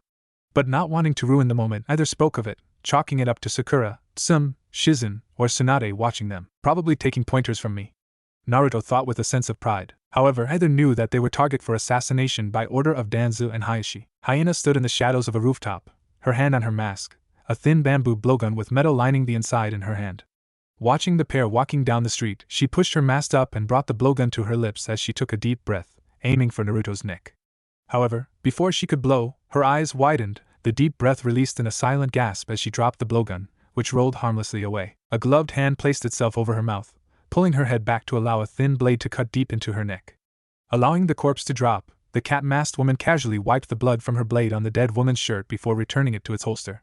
With that done, she proceeded to take out a scroll and sealed the corpse into the scroll. Pocketing the scroll into a hidden compartment, she performed a single hand seal and disappeared in a burst of white smoke. 1 down, 2 to go. Lion watched the pair continue their walk and entered a small restaurant, a frown hidden beneath his mask. The two hadn't so much as flinched during their walk, meaning that Hawk had either failed to hit her targets, or she didn't fare at all. He knew that Hawk was too good a shot to miss unaware targets strolling down the street, so that meant she hadn't fired, but why not? His answer came as he barely dodged a hooked sword that was aimed to remove his head. Turning, he drew his ninjato and stared into the intricately decorated mask of a wolf holding the sword that had tried to take his head, its brother in the assailant's other hand. "What are you doing?" Lion asked, and Wolf replied, "I should be asking you that question. On whose authority is it that you're trying to murder Chunin Uzumaki Naruto?" "Danzo-sama ordered me to execute Uzumaki Naruto and Hyuga Hinata," Lion replied, and Wolf raised an eyebrow behind his mask as he said, "Danzo? That crippled, one-eyed son of a bitch is not now, never has been, and never will be the Hokage, whom is the only person a shinobi of Konoha should take orders from. Danzo-sama is a great man. What he does is for the good of Konoha." Lion growled, and Wolf's eyes narrowed as he snarled, "For the good of what? A load of bullshit. His actions are for the good of Danzo and Danzo alone. That man doesn't give a shit about Konoha or you. Don't disrespect Danzo-sama like that," Lion roared, charging Wolf. As soon as they met, the two were locked in combat, attacking, blocking, dodging. A carefully sharpened blade passing within a hair's width of slicing into flesh as hooks ghosted over skin, hoping to find purchase. As the blades moved, sandal-covered feet were in motion as well, kicking or countering kicks, not a single movement wasted as the other looked to end the other. If one were to see the two fighting, they would swear it was a carefully choreographed ballet and not a fierce battle to the death, such was their skill. Their training so intensive, so complete, that even the slightest twitch of a muscle was carefully deciphered in moments, allowing each to avoid multiple strikes that would surely kill a lesser opponent. But despite this training, they were human still, with tears in their clothes and thin cuts upon their bodies telling of exactly how close they came to ending the other. And finally, after several minutes of silent battle, they took several steps back from each other, resting in a defensive stance as they panted for breath. "Give up this madness and return home. They don't deserve to die, and you know it," Wolf pleaded, and Lion's eyes darkened within his mask as he growled, "I know that Danzo-sama wishes for them to die, and that's all that matters." "I see. Well, then I pray you can forgive me for what I'm about to do," Wolf murmured, dropping his swords as he began flashing through hand seals. Lion's eyes widened as he charged Wolf, ninjato at the ready to end the other man before he could finish his seals. But he was a moment too slow, because Wolf ended on the snake seal, calling out Doton, Tsuchi no Shokushu. Lion growled as tendrils of earth and stone rose from the ground, reaching and grabbing for him, his ninjato slashing through the attacking earthen arms. Looking toward Wolf, he growled and leapt, aiming to pierce the other Yanbyu's heart and end the jutsu. Only inches from his target, his eyes widened, blood flowing from beneath his mask, dripping to the ground as his arms went slack, ninjato clattering to the ground beneath him. His body went limp, supported only by the earthen tentacle piercing his chest, allowing Wolf a sigh of relief. Picking up the fallen ninjato, the living Yanbyu operative raised it above his head and brought it down, the sharp blade easily cutting through bone and muscle, the masked head of Lion thudding onto the ground. Dropping the bloody ninjato onto the ground, Wolf performed a single hand seal, and watched as the tendrils returned to the earth, dragging their headless prize with them deep into its crust, hiding the evidence there ever was a second man there save for his blade and head. Quickly sealing both into a scroll, Wolf sighed and performed another hand seal, disappearing in a burst of smoke. 2 down, 1 to go. Naruto sat across from Hinata at the small table, staring at the menu open before him as if studying it, unable to look at her without blushing, something mirrored by the former heiress of the Hyuga clan. Finally, Naruto looked at her with a bright smile as he said, "You do look pretty, Hinata-chan." Hinata blushed, smiling softly as she said, "You've said that se several times already." "But it's true!" Naruto nearly yelled, and Hinata ducked her head, her smile growing wider as her blush grew darker, softly murmuring, "Don't BS so loud, na Naruto-kun." "Sorry," Naruto said with a sheepish grin, rubbing the back of his head as he did so. A soft clearing of the throat caused the two to look up to see a woman with short red hair standing beside their table in black pants and a white shirt. She seemed perfectly normal, but something about the fact that her eyes were emotionless and her smile too fake to be real made Naruto nervous, causing his own smile to appear uneasy. "Hello? What can I get our young couple today?" the woman asked, and both blushed as Naruto replied, "I'd like some curry rice and yakiniku with mujika to drink." Turning to Hinata, the woman asked, "And for the young lady?" "Ayano, I'd like sosum tendon and vegetable teriyaki with kukakicha to drink," Hinata said, and the woman smiled as she wrote down the orders and said, "Now you two relax while your order is being prepared." As the woman walked away, Naruto looked to Hinata and asked, "Why don't you tell me about yourself?" "Okay," Hinata replied, and began telling Naruto about her teammates, sensei, and missions they completed. Despite how uninteresting she felt it was, she had Naruto's undivided attention as she talked, and the pale-eyed girl enjoyed the attention from her longtime crush. The red-haired woman entered the kitchen and walked to one of the older chefs, handing the orders to the man with her unsettling smile. The man, uneased by the smile, took it and began working, not daring to look at the woman, thinking to himself, "Damn creepy woman. Where'd they even find her?" As she stood there waiting, she reached into her pocket and began fiddling with something, her smile never wavering. He walked away to gather some ingredients, and as his back was turned, she pulled a small vial containing a muddy brown-colored liquid. Popping the topper, she moved toward the cooking food, but stopped as she heard a male voice call out, "Hey! The boss wants to talk to you." She stoppered the vial and returned it to her pocket and walked away, heading to the boss' office as the man walked over to the cooking food. Ensuring the chef wasn't watching, he used a pair of chopsticks to grab some of the noodles, popping them into his mouth. After a few moments, he nodded and swallowed, returning upright as the chef turned back. Blinking, he looked to the young man as he asked, "Hey, who are you?" "Temp," the man replied with a smile. The chef nodded, glad for the woman to be gone, and equally glad that, despite the fact he had a thick scar ran from the corner of his left eye to his ear, with a second running diagonally from his chin, across his mouth, and to the left side of his nose, the scars effectively marring his face, he seemed more human than the woman. "All right, boy, could you not stand so close to the food?" "Health reasons, you understand," the chef said, and the dark-haired man nodded, smiling sheepishly as he replied, "Right, sorry. I hope you don't find this rude, but that woman, she gives me the creeps. Something not right about her," the chef said with a shudder, and the younger man nodded as he said, "Yeah, I know what you mean. Eyes look dead and smile is fake." With a shudder of his own,